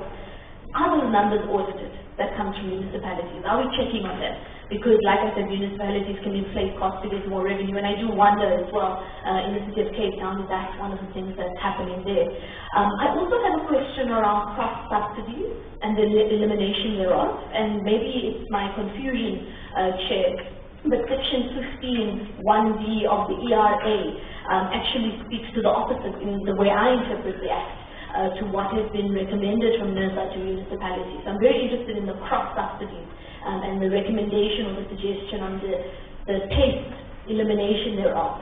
Because I understand the need for cross-subsidies, especially for the poor and the working class, and that's leading me into my third point, Chair, which is really to emphasize the fact that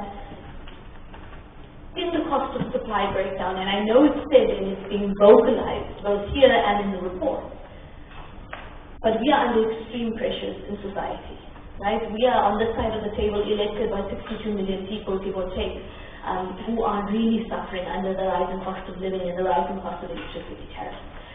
So we really do need to understand how we got here, but also very important, what role in terms of weighting, maybe we should say it in a financial or mathematical manner, what role does that socioeconomic issue play in this cost of supply breakdown and how we get to the particular tariffs, because we understand all the other reasons that got us here, but we really do need to understand what we're doing to assist, because and many honourable members have spoken to it, that ESCOM of course needs to gather costs, but at the same time we need to protect particularly the poor and the working class.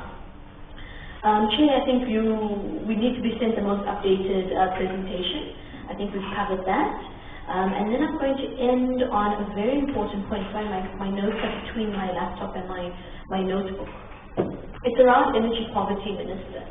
And you spoke to it a little bit in terms of how we're going to cushion the poor, because in many ways I understand that NERSA is operating from a regulatory environment, right? And a lot of the issues we may have raised will be policy. Perhaps, Minister, you can take us into confidence on some of the interventions or things like that, that not only yourselves, but the government at the moment are putting in place to cushion that burden, to cushion the poor. We know about the different subsidies, free basic electricity, etc., but maybe you can expatiate on that and also talk to some of the, I would say, lack of implementation of some of those matters. Because the reality is, on this side of the table, it's extremely difficult to go back to our communities with what NERSA is saying to us today, because we can't go back and say, it is what it is. That's not going to be the answer we're going to give to our constituencies that we represent. We need to be able to say, these are the interventions we've put in place, we hear you, and very importantly, this is what we're going to do to assist you, to make it, forget month to month. People in this country are struggling to make it day by day, some people week by week. But the cost of living is really a huge issue. Thank you very much.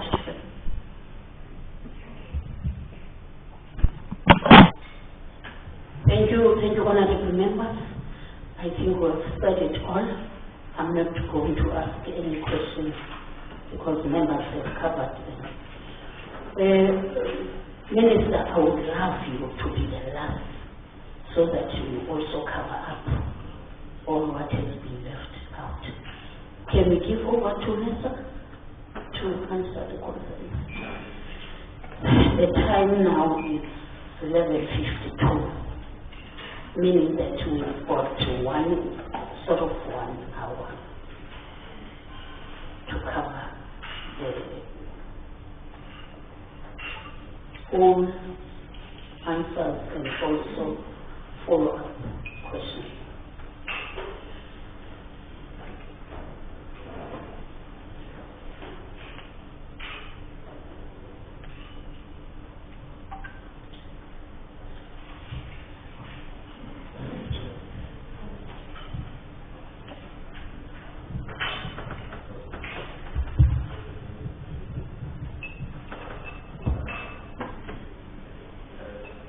Can I request you not to call members by name, just answer questions, and honorable members will pick up those that they have asked, and we'll also listen even ourselves that we haven't asked questions. Thank you, Chairperson. Chairperson, I will start maybe with the order that the questions were asked, and I will skip the ones that deal with what the minister will do, So the question I'm going to answer first is the one on affordability, whether NERSA takes into consideration the socio-economic issues that must be. And the answer is yes, we do a study, we do indicate what the impact will be, and it is not that we ignore that. And also when we are extracting efficiencies from the ESCOM application, we are extracting efficiencies to ensure that there are socio-economic benefits from that. And it is unfortunate that maybe those extractions don't appear as that NERSA is doing that, but we do that. We do look at it, and the reason we also introduced the inclining block tariffs was exactly to cushion the poor then, and yes, as we go forward, we will continue to revise the methodology to take into account whatever socioeconomic effects are there. But inclining block tariffs was exactly for that. But maybe its implementation and its time has passed, and we have to look at something different. Now I want to answer the one of the efficient costs. The efficient cost, and I think it was asked by 2 members. It is no secret that when Medupi, Kusile, and Ingula were conceptualized, the numbers were lower. And it's also no secret that there's been over-expenditures in that. The current methodology does not enable, in fact the pricing policy says that even if it was the case, you still have to evaluate the assets or take them as replacement costs. So even if Medupi was set at 80, but it doesn't run away from the fact that there were over-expenditures, and the answer I'm giving is that those over-expenditures, yes, do go into the regulated asset base. So there's no running away from that. The over-expenditures do go into the asset base. Now you asked if the debt service costs are considered in the very calculation of that when you are going to enable licensee, but this time I'm excluding the efficient part. When you are going to enable a licensee to recover the full cost, debt service are costs to that, so they do get into the asset base, because that debt must be serviced. The fact that it's higher, the fact that you have the other debt, that's your interest during construction that's taken longer than that, does not make it not the cost of that. It is inefficient and maybe should be removed from that. but it is a cost that's there. And there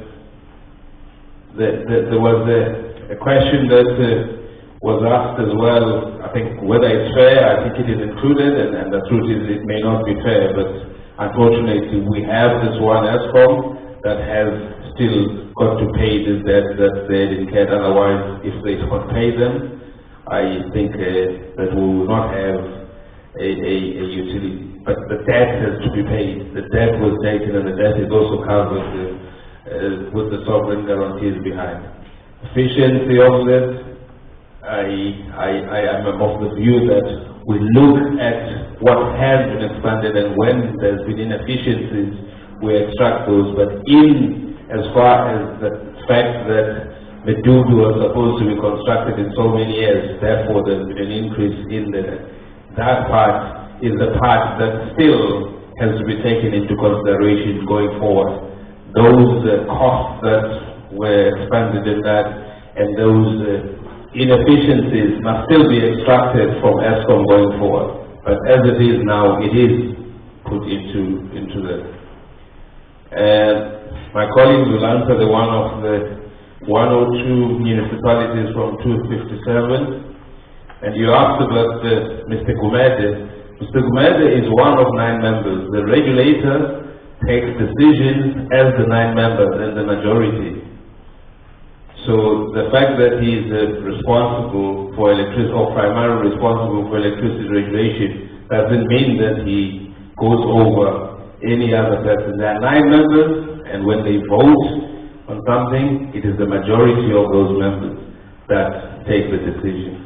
And he has expressed different views on municipal tariffs, but he is a member of 9, and the majority of the members make the decision.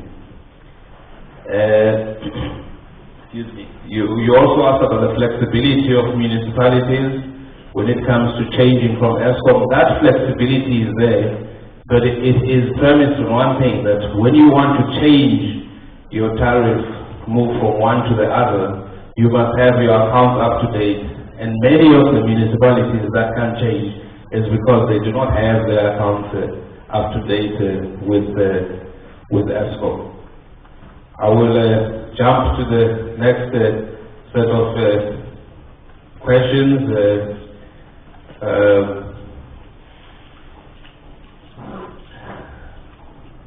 There was one about buying the prices of solar and wind versus those of the average selling price. For the first round and second rounds, and maybe other rounds, the average selling price of ESCOM is lower than the actual buying price of that. But when you look at that, they are all blended in that. But if you were to say we're just selecting that and comparing to that, yes, the first round, second round, and the others have higher prices than that. There's been a reduction in those prices, but still, if we take the first 2, yes, they are higher than the average price of ESCOM. I think the question around, I'll skip the ones that are not in our preview, like the regulation of coal. I think I will leave that to the Minister. And the point that you've raised, that has been raised around the prepaid and postpaid, I have to say that it is something that has always been considered, but maybe we need to crystallize the benefit that is being given to postpaid and show it in the calculations. But it is something that must be shown that you're prepaid, you pay upfront, and yes, as the Honourable Member said, it's a loan, and the others it's later, and we will show in the calculation of that, and if it makes a big difference, we'll also make it to be amplified, but it's an addition that we need to put into the calculation of the tariffs.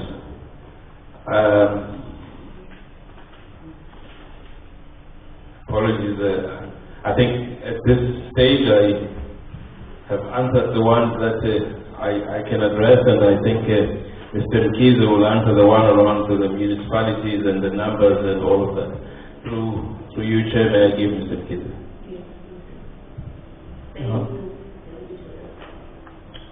Thank you, Chairperson.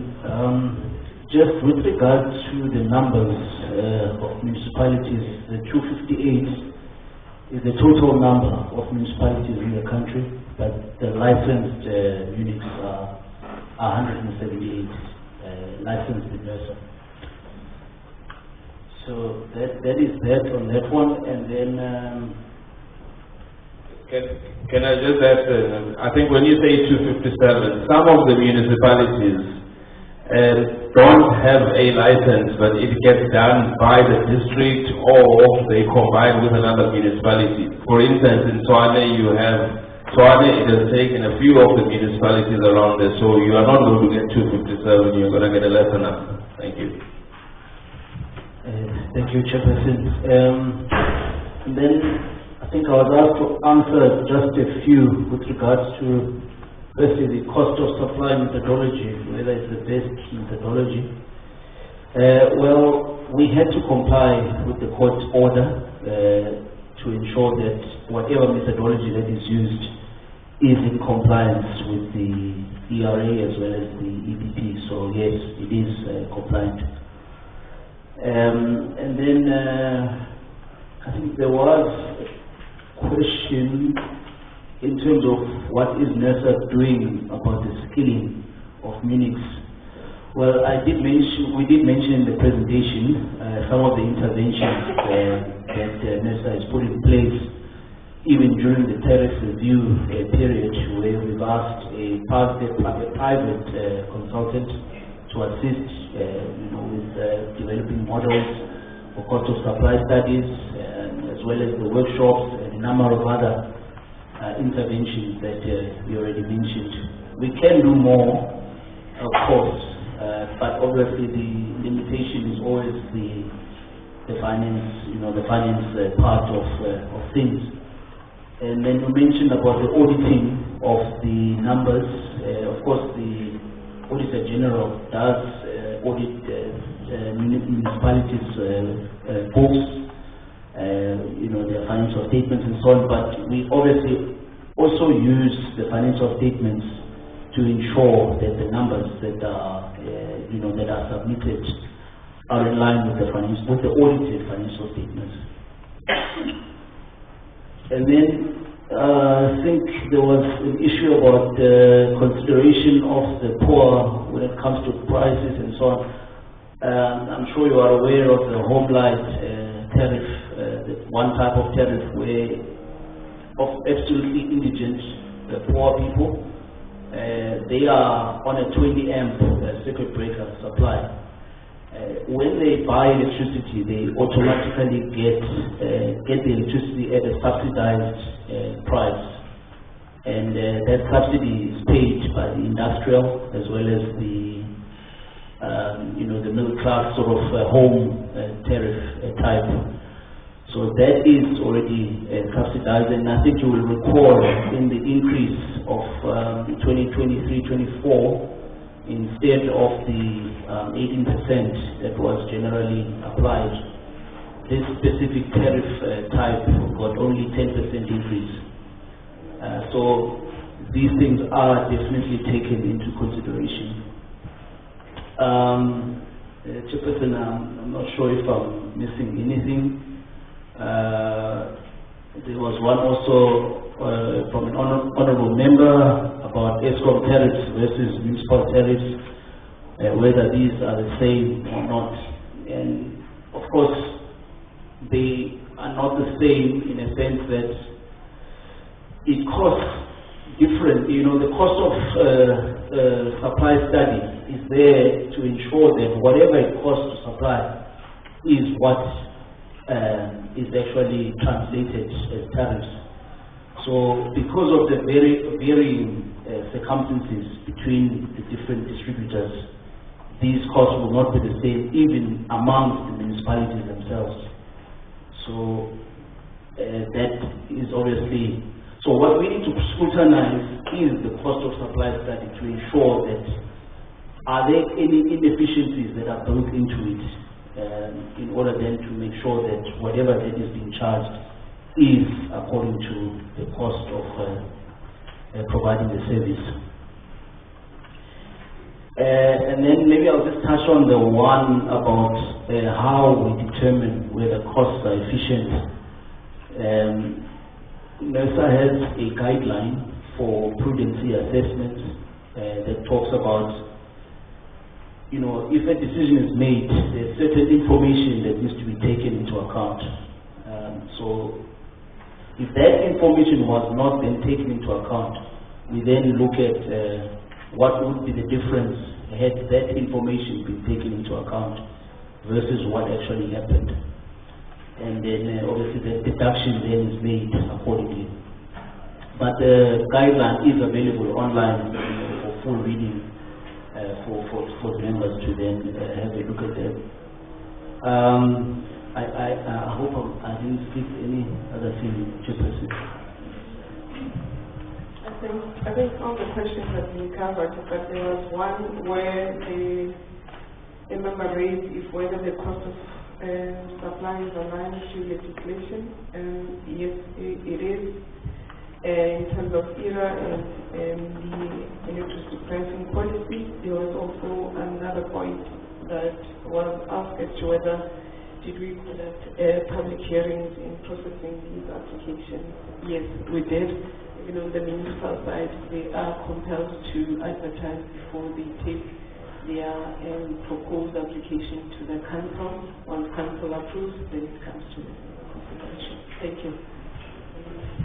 Chair, to conclude, what we are also going to do, there are also questions that have been asked, for instance, around the safety of the installations, and we will coordinate with the Department of Labor and other relevant authorities and get the information around the safety, because in our legislation, safety is part, but the other safety, statutory safety, Occupational Health and Safety Act is dealt with by the others. And we do note that there are inputs that have been given by the members that we must take into consideration when we do this.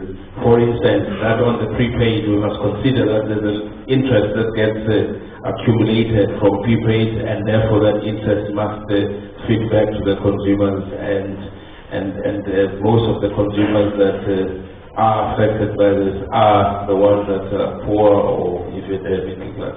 And Chairperson, I trust that we have addressed all of the questions, and we will accept if we will need to clarify further. Thank you, Chairperson.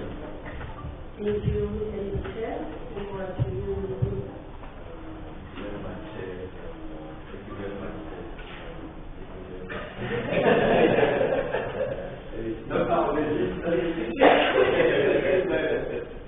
You don't have these things in Swami. So, you will have yes. I know it's not load shedding. Yeah.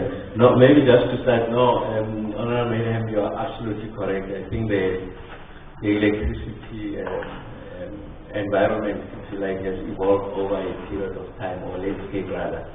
And the electricity pricing policy is really outdated. I think the mid-2000 to 2000 rather. That's when it was created. So there has been an effort in the last administration to update it.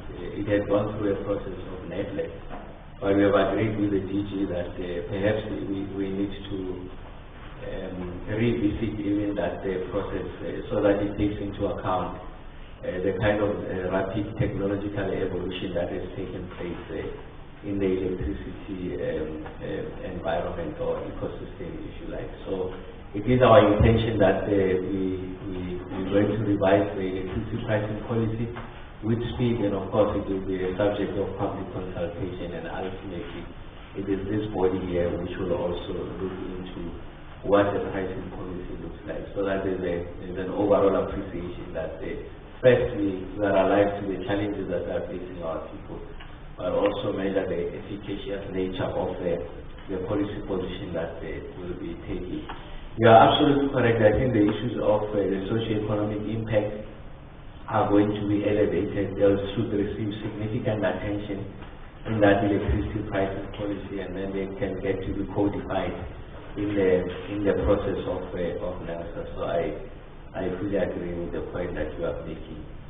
And then the proposal you are making, I mean, at a very high level, the possibility of ring-fencing, if you like, the revenue that has to be generated from the sale of electricity, so that before it can be deployed somewhere else, we are able to meet our obligations towards ESCOM. I think is one that has got merit, and it's one of those things that are receiving attention. I mean, just as a former mayor, I always make the point that one of the biggest income streams from municipalities is the surcharge that they place on the sale of electricity, and that allows them to deploy, if you like, that revenue, additional revenue, to meet the social requirement of running a city, building a clinic, building roads in poor areas. So the ability to cross-subsidize, I think, should not be diminished, because that's how municipalities are able to discharge their constitutional responsibilities. So you place significant obligations on the rich, so that they get to subsidize, like the requirements of the infrastructure and needs of the poor. So, but I think the point is well made, and I think it's something that will receive attention there, without diminishing the ability of the elected representatives at the subnational level to make a determination on how budgets get to be allocated, so that we don't usurp from the responsibility of municipal legislatures their ability to allocate those resources, because they would have been elected on a particular ticket, a particular mandate. And it's a sphere of government. As you know, our structure of architecture of government in this country, that is not hierarchical. In fact, these are spheres of government, so we mustn't usurp that ability from municipalities. But I agree with the spirit. I think with the spirit you are making, and of course, it is in the detail that we must find each other. And the electricity pricing policy must make an attempt to answer those questions. And then to Honorable Mutompe Roman, Chelia Pioga Chola Chagua, what 7 years to study. All fishing about Nana, Lugula Lily now that stage, and I'll open up the high,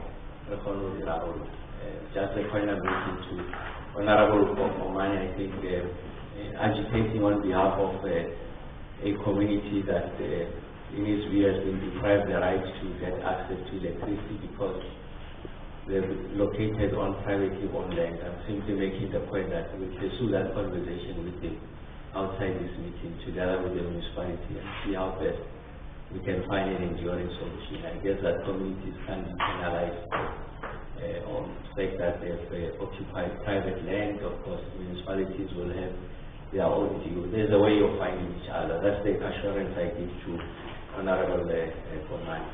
And yes, Honorable, you are absolutely right for it, but when we take Kutuani, Renari Musoa, or Wichia, Rutanjore, the follow up of Gomez.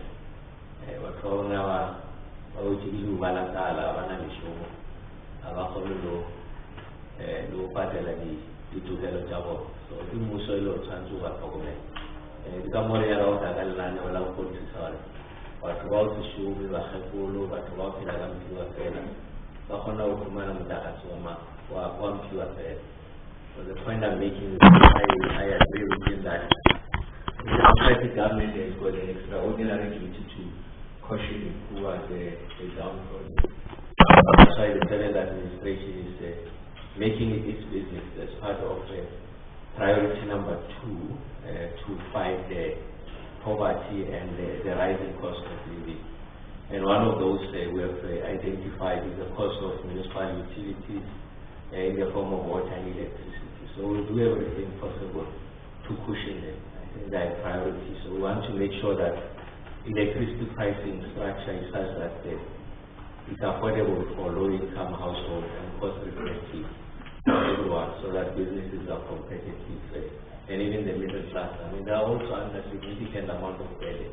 I'm not about to suggest that it's only the poor who are feeling the pain. I'm simply mentioning because it's a disproportionate impact. For some of them, they have to make choices, whether they have 3 meals a day or 1 meal a day. The middle class can make a determination that I relocate my child from an expensive private school to a public school, but the basic needs will be met. That's the point I'm making, but we need to ensure that we accommodate everyone. And then on the issues that have been raised, I think there's an issue that requires attention, which might not necessarily be in our domain, is the withering away or the hemorrhaging of technical skills in municipalities. So municipalities are finding it exceptionally difficult to meet some of the, almost for some of us, it's a basic competence. Let me not understate the work, the technical work that goes in the cost of supply studies. But you can see a lot of municipalities don't sit with that technical expertise. And NERSA has gone over and above the call of duty to help them, take them through workshops. But the more enduring solution is to ensure that we professionalize local government, merit-based appointment. I mean, I'm familiar with the municipality with the head of engineering services, someone with a background of social sciences. There is nothing wrong with social sciences. It's a misalignment of skills. I don't see how a social scientist can understand that a kilometer of road should be 5 million rand, this is 10 million rand. Of course, it's a function of a whole range of issues. That's why we have people studying for years to be civil engineers, technical engineers.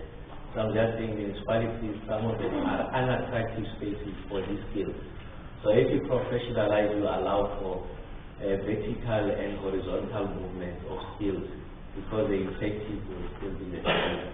You have professionalized the public service. Of course, local government is not defined as a public service, but I think we must find a dispensation to address that. Otherwise, we're going to see through the challenges that they are confronting us here. And then the other question is just to make the point, I think, on the issues raised around the coal industry. We once had that dispensation of what we call cost plus mine. So essentially, ESCOM invests in the capital requirement of this mine, and on the basis of that, they are able to determine what or influence the coal price. And of course, that dispensation was disadvantageous to new entrants and players. I think the leadership at ESCOM felt that it's important that we must open up so that the new entrants were able to significantly alter the economic relations of society, including the mineral industrial complex, to allow for more players. So we went into a commercial model. And that commercial model has got this downside. This upside is that we've opened up. This downside is that those who are extracting and exploiting the resource have got an opportunity to sell to other people if you don't meet their price. So I guess that is the balancing act that requires the attention. But I really couldn't fault the decision that the leadership at ESCOM had taken at the time. And then just to make the point, the valid point, so first is that the guarantees really are not necessarily, and I know that's not the point that Mr. Molefe was making, just for a general point I'm making, is that the guarantees are not necessarily a direct allocation to the IPPs. That's a contingent liability if the ESCOM were to fail to meet its obligation. But the point is made, is that a guarantee is a guarantee. Essentially, you are locking up these resources so that there's coverage for contingent liabilities. I just want to give everyone comfort that the current, the big windows are guaranteed at about 80% now, and the intention is to make sure that it comes down. Because I think the bigger point that is being made, which I agree with, by the way, is that the developers must also carry the risk. So the risk can't just sit with the state, and by definition, the South African people. So I agree with the points that you are making there, Mr. Molefe.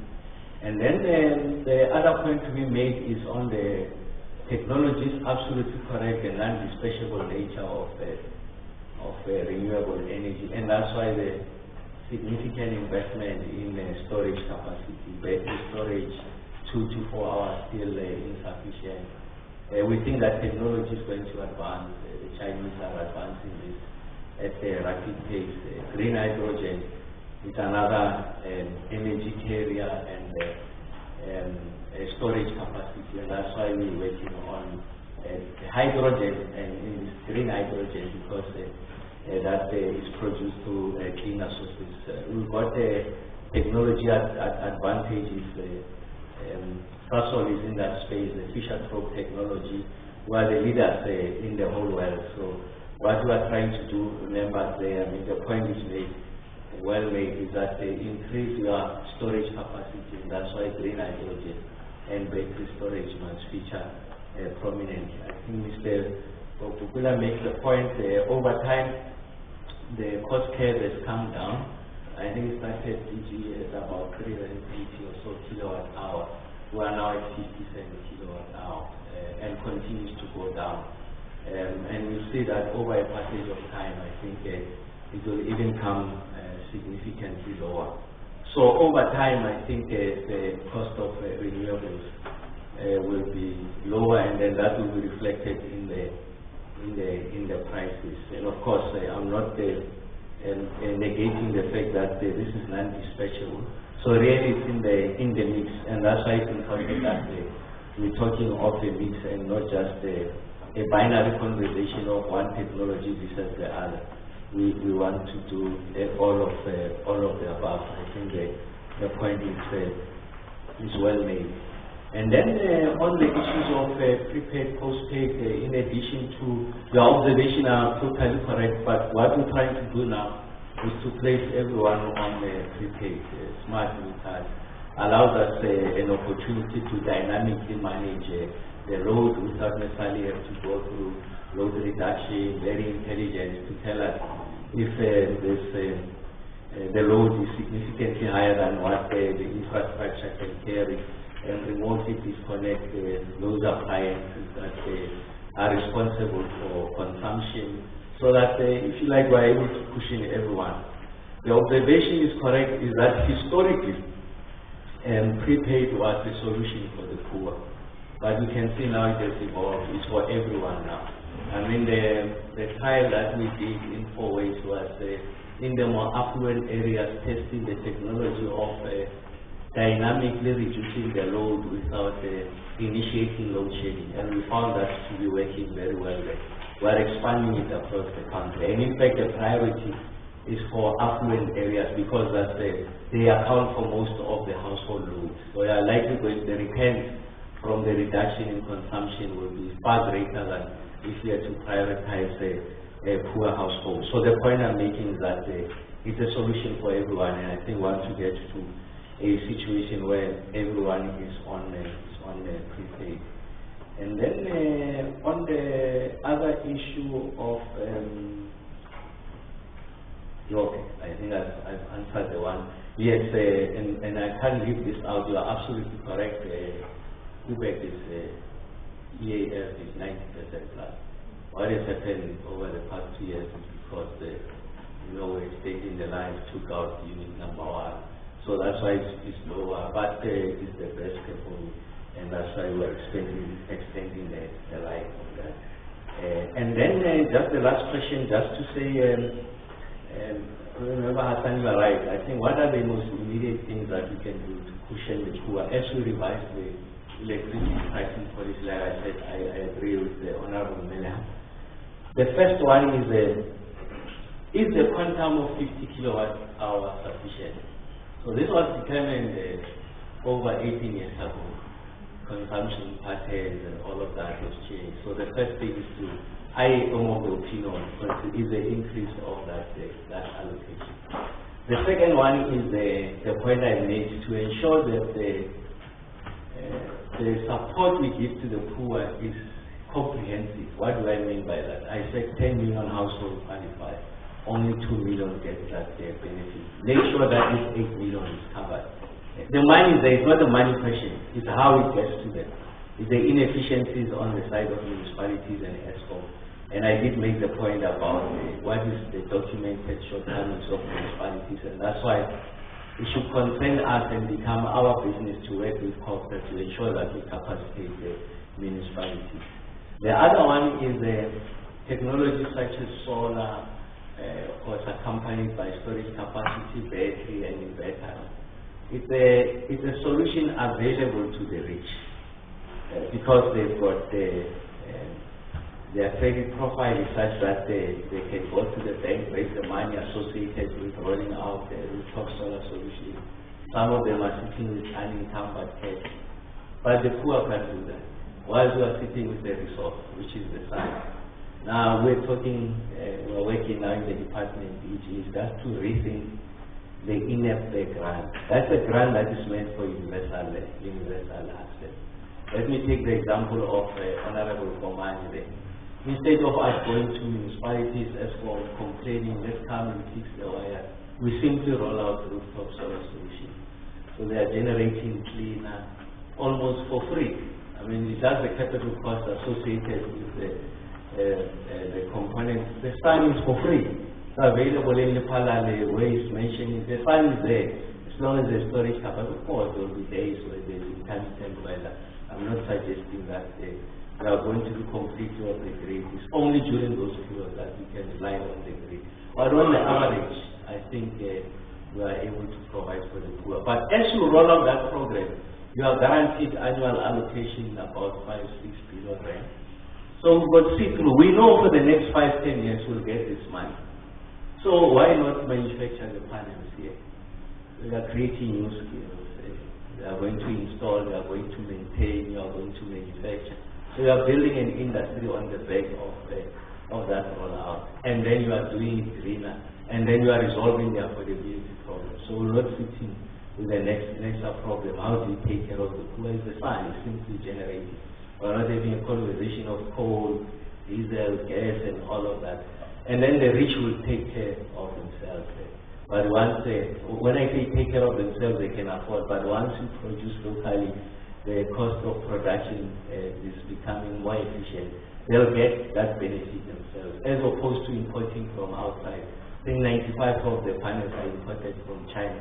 You can make a different argument. It says that the demographics will not support that industry. But I'm saying to you from the fiscals who are supporting the poor by 6 billion rand. So how do you use that as seed capital, then crowding private sector participation, then roll out the rural community? I think it's going to help us to address that situation.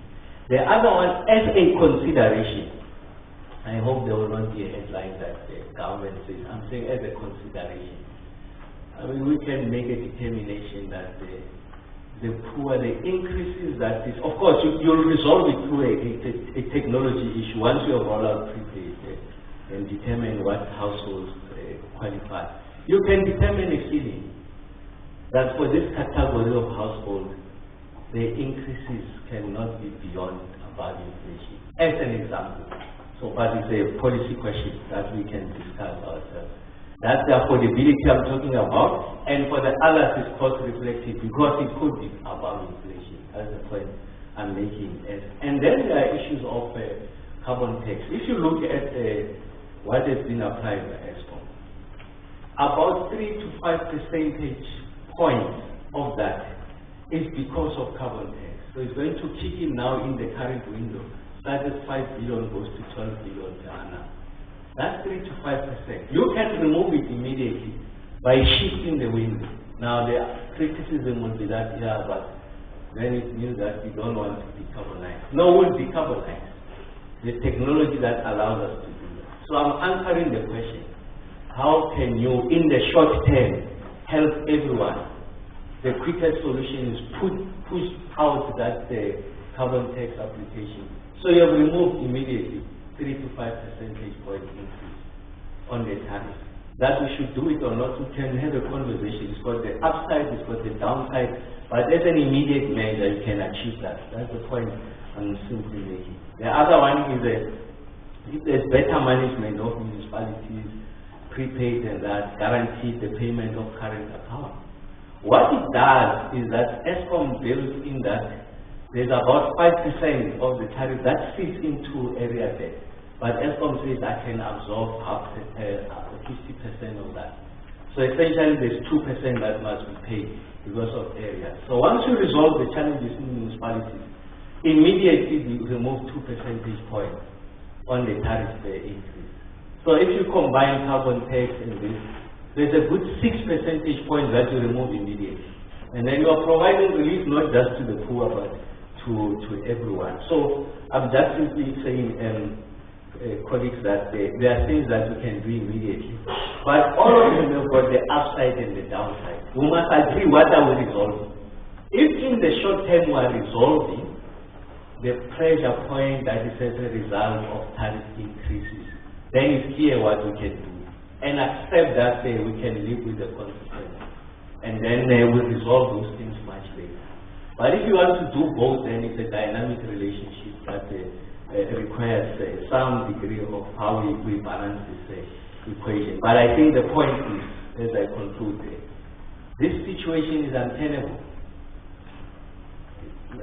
Honorable Mayhap makes the point, electricity increases, over the past 10 years have increased 600%, 900%, depending where you start. There is no one who can, even us, we who are privileged. By virtue of being here, we are privileged because of the incomes we are getting.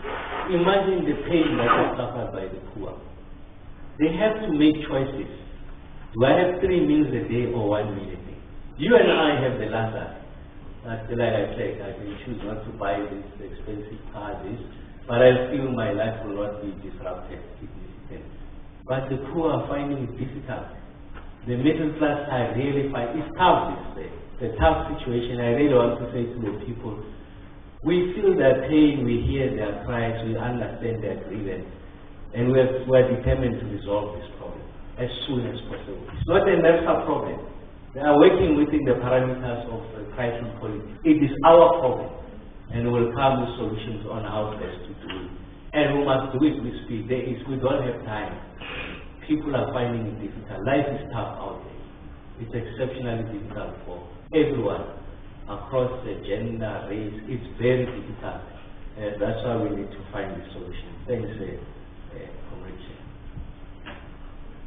Thank you very much, Minister. Can we check the questions that are not being answered and just allow the follow-up questions? Honorable Malem.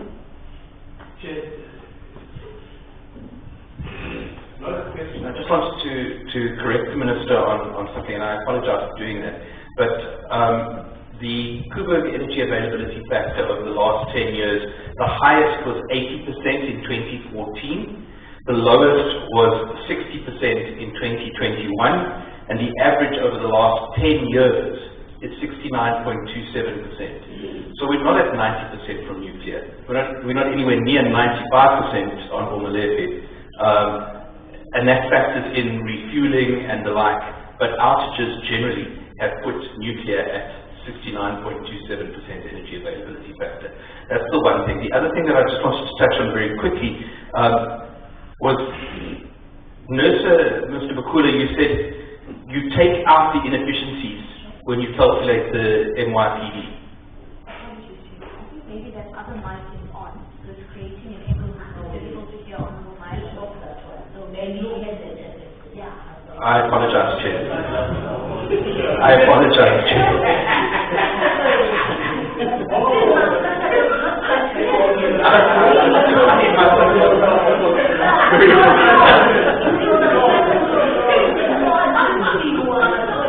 Here we go.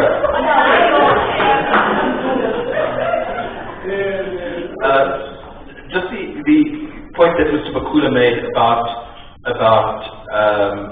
extracting the inefficiencies out of the MYPD tariff determination. But he then went on to say that the costs, the debt costs, so let's use Medupi as an example. It was built at a cost of 220 billion. It should have cost 80 billion. The debt cost, the cost of servicing that additional money is still being factored into the tariff because Eskom has incurred that cost. But what NERSA is essentially doing, Chairperson, is they are rewarding Eskom's inefficiency. They're saying, it doesn't matter that you're inefficient, the consumers are still going to pay for it. the people are still going to pay for it. And that's not right. We can't keep rewarding inefficiency. There has to be consequences for inefficiency. There has to be consequences for corruption. There has to be consequences for mismanagement. There has to be consequences for taking the decisions that Eskom leadership took to go with these commercial contracts on coal. And I'm going to highlight it here. Optimum coal, which is an absolute disaster. State capture at its worst. And that was a decision of Eskom leadership at the time. But there is no consequences for that because NERSA just moves on. And so those costs that are incurred over years and years and years add up, and the consumer ends up carrying that cost. And here's the thing that isn't mentioned, is that in the period 2013 to 2023, Eskom received 250 billion rand in bailouts. And in the period 2024 to 2034, it's going to get another 250 billion rand in bailouts. That's money that should be deducted from Eskom's revenue stream and taken out and factored out before you factor in what the consumer tariff is or what Eskom's bulk tariff is. Because otherwise, we're paying in taxes, we're paying in when we buy the electricity, we're paying in every year after that, and we're rewarding Eskom inefficiency and mismanagement. Thank you, Chair. Okay, any other follow-up?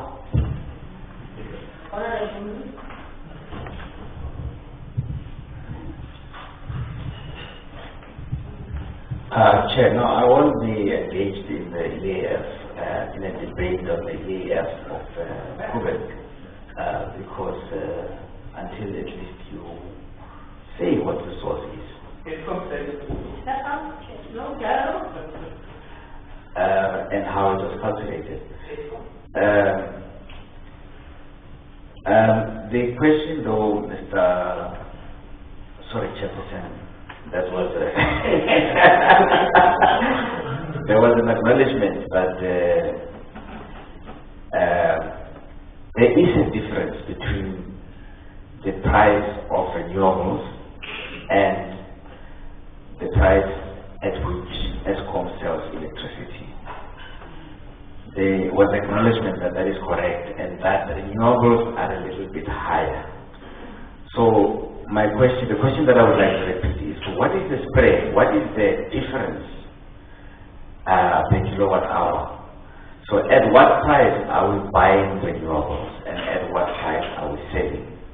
And taking that further is, so what is the amount of money that is lost in this process of buying renewables at a higher price and selling them at a lower price? And how does that impact on the tariff? I mean, in other words, if you look at the tariff increase, what part of the tariff increase is just because we buy renewables at a higher price and sell the electricity from the renewables at a lower price? There was an acknowledgement that is indeed the situation, but what is the extent of the problem?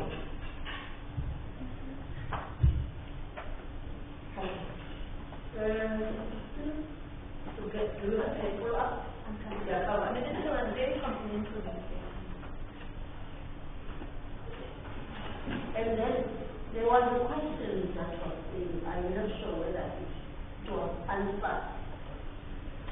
It was answered when I was out, the one of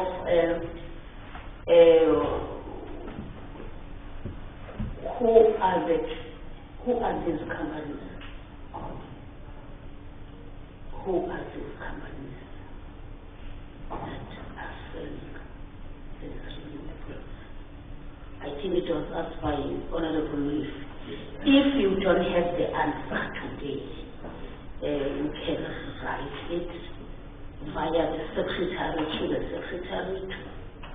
relevant, because you might not have maybe the list of them in order. I think all others you tried to answer, especially after the minister has his input. What makes me to understand all what has been said is this one of the minister is repeatedly saying that we have to revise and review the policy. Because at first I wasn't aware of it. Why ESCOM? Why ESCOM? I was also going to send a petition to ESCOM, not to the court now this time around. But I am clear now that we are also culprits of this, Honorable Minister. But with this one of the percentages of 90 whatever, you still have to look at the research. I can see that you have Googled it, so you are reading out of the Google. It doesn't matter.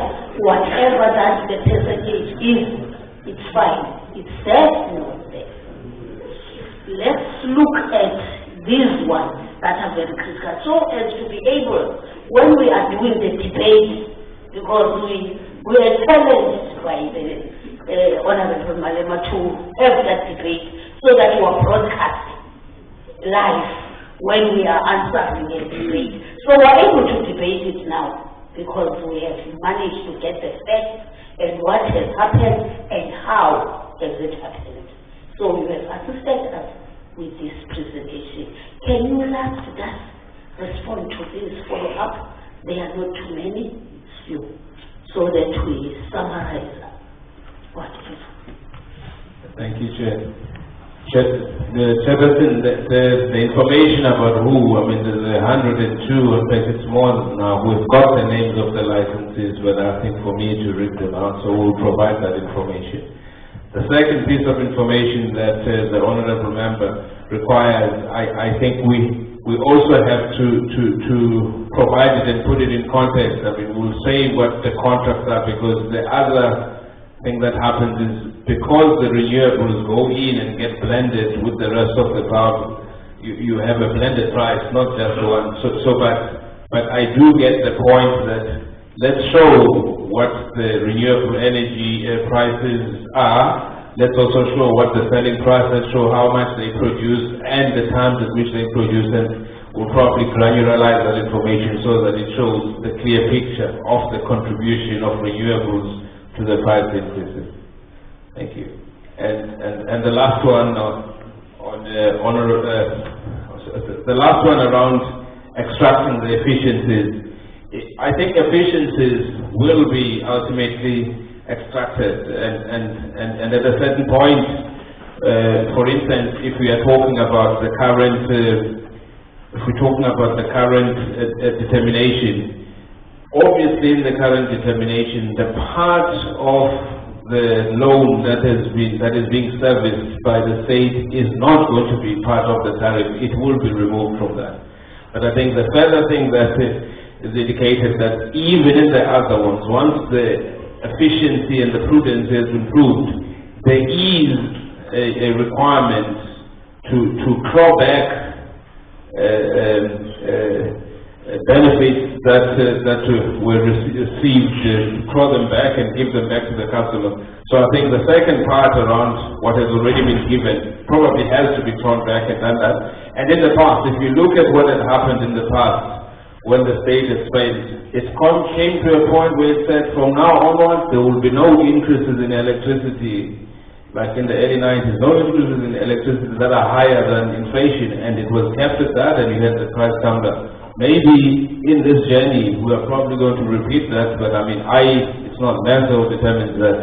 It is the policies that will be formulated that will determine that. But there is a way of throwing back what has been given, but in the one that is going to be done going forward, the interest and all of that is not going to be double paid. It's not going to be paid by the state and also paid by ESCOM. Only the person is going to be paid for that. Thank you, Minister. Thank you, Chairperson. Thank you very much, Chair. Can we give the last word to the Minister, because we are fortunate to have him in our meeting, especially this critical. No, I think I said all that I wanted to say in the last day around, but we're looking forward to continue the robust engagement with the Portfolio Committee. I think it's enriching. The perspectives that are coming here, they are also helping us to recalibrate our thinking caps. So it's very, very useful conversation. Thank you very much. Thank you very much. The Minister has requested to be excused. is rushing for another meeting, and anyway, we have finished our meeting for today. We are ready. We are ready for the debate of the 90s. Get ready, Honorable President. We are going to just build yeah, it's interesting. Can we request the NERSA, the department, we are in holiday today, the minister is present, and also our guests, because we are in committee, we have to deal with our minutes and everything. I think you are also invited in lunch, no? They are not. You are also invited in lunch downstairs. Yes. Siyanithanda, we love you so much. You can go out and hug one another.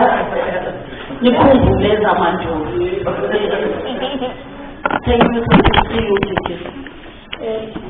you.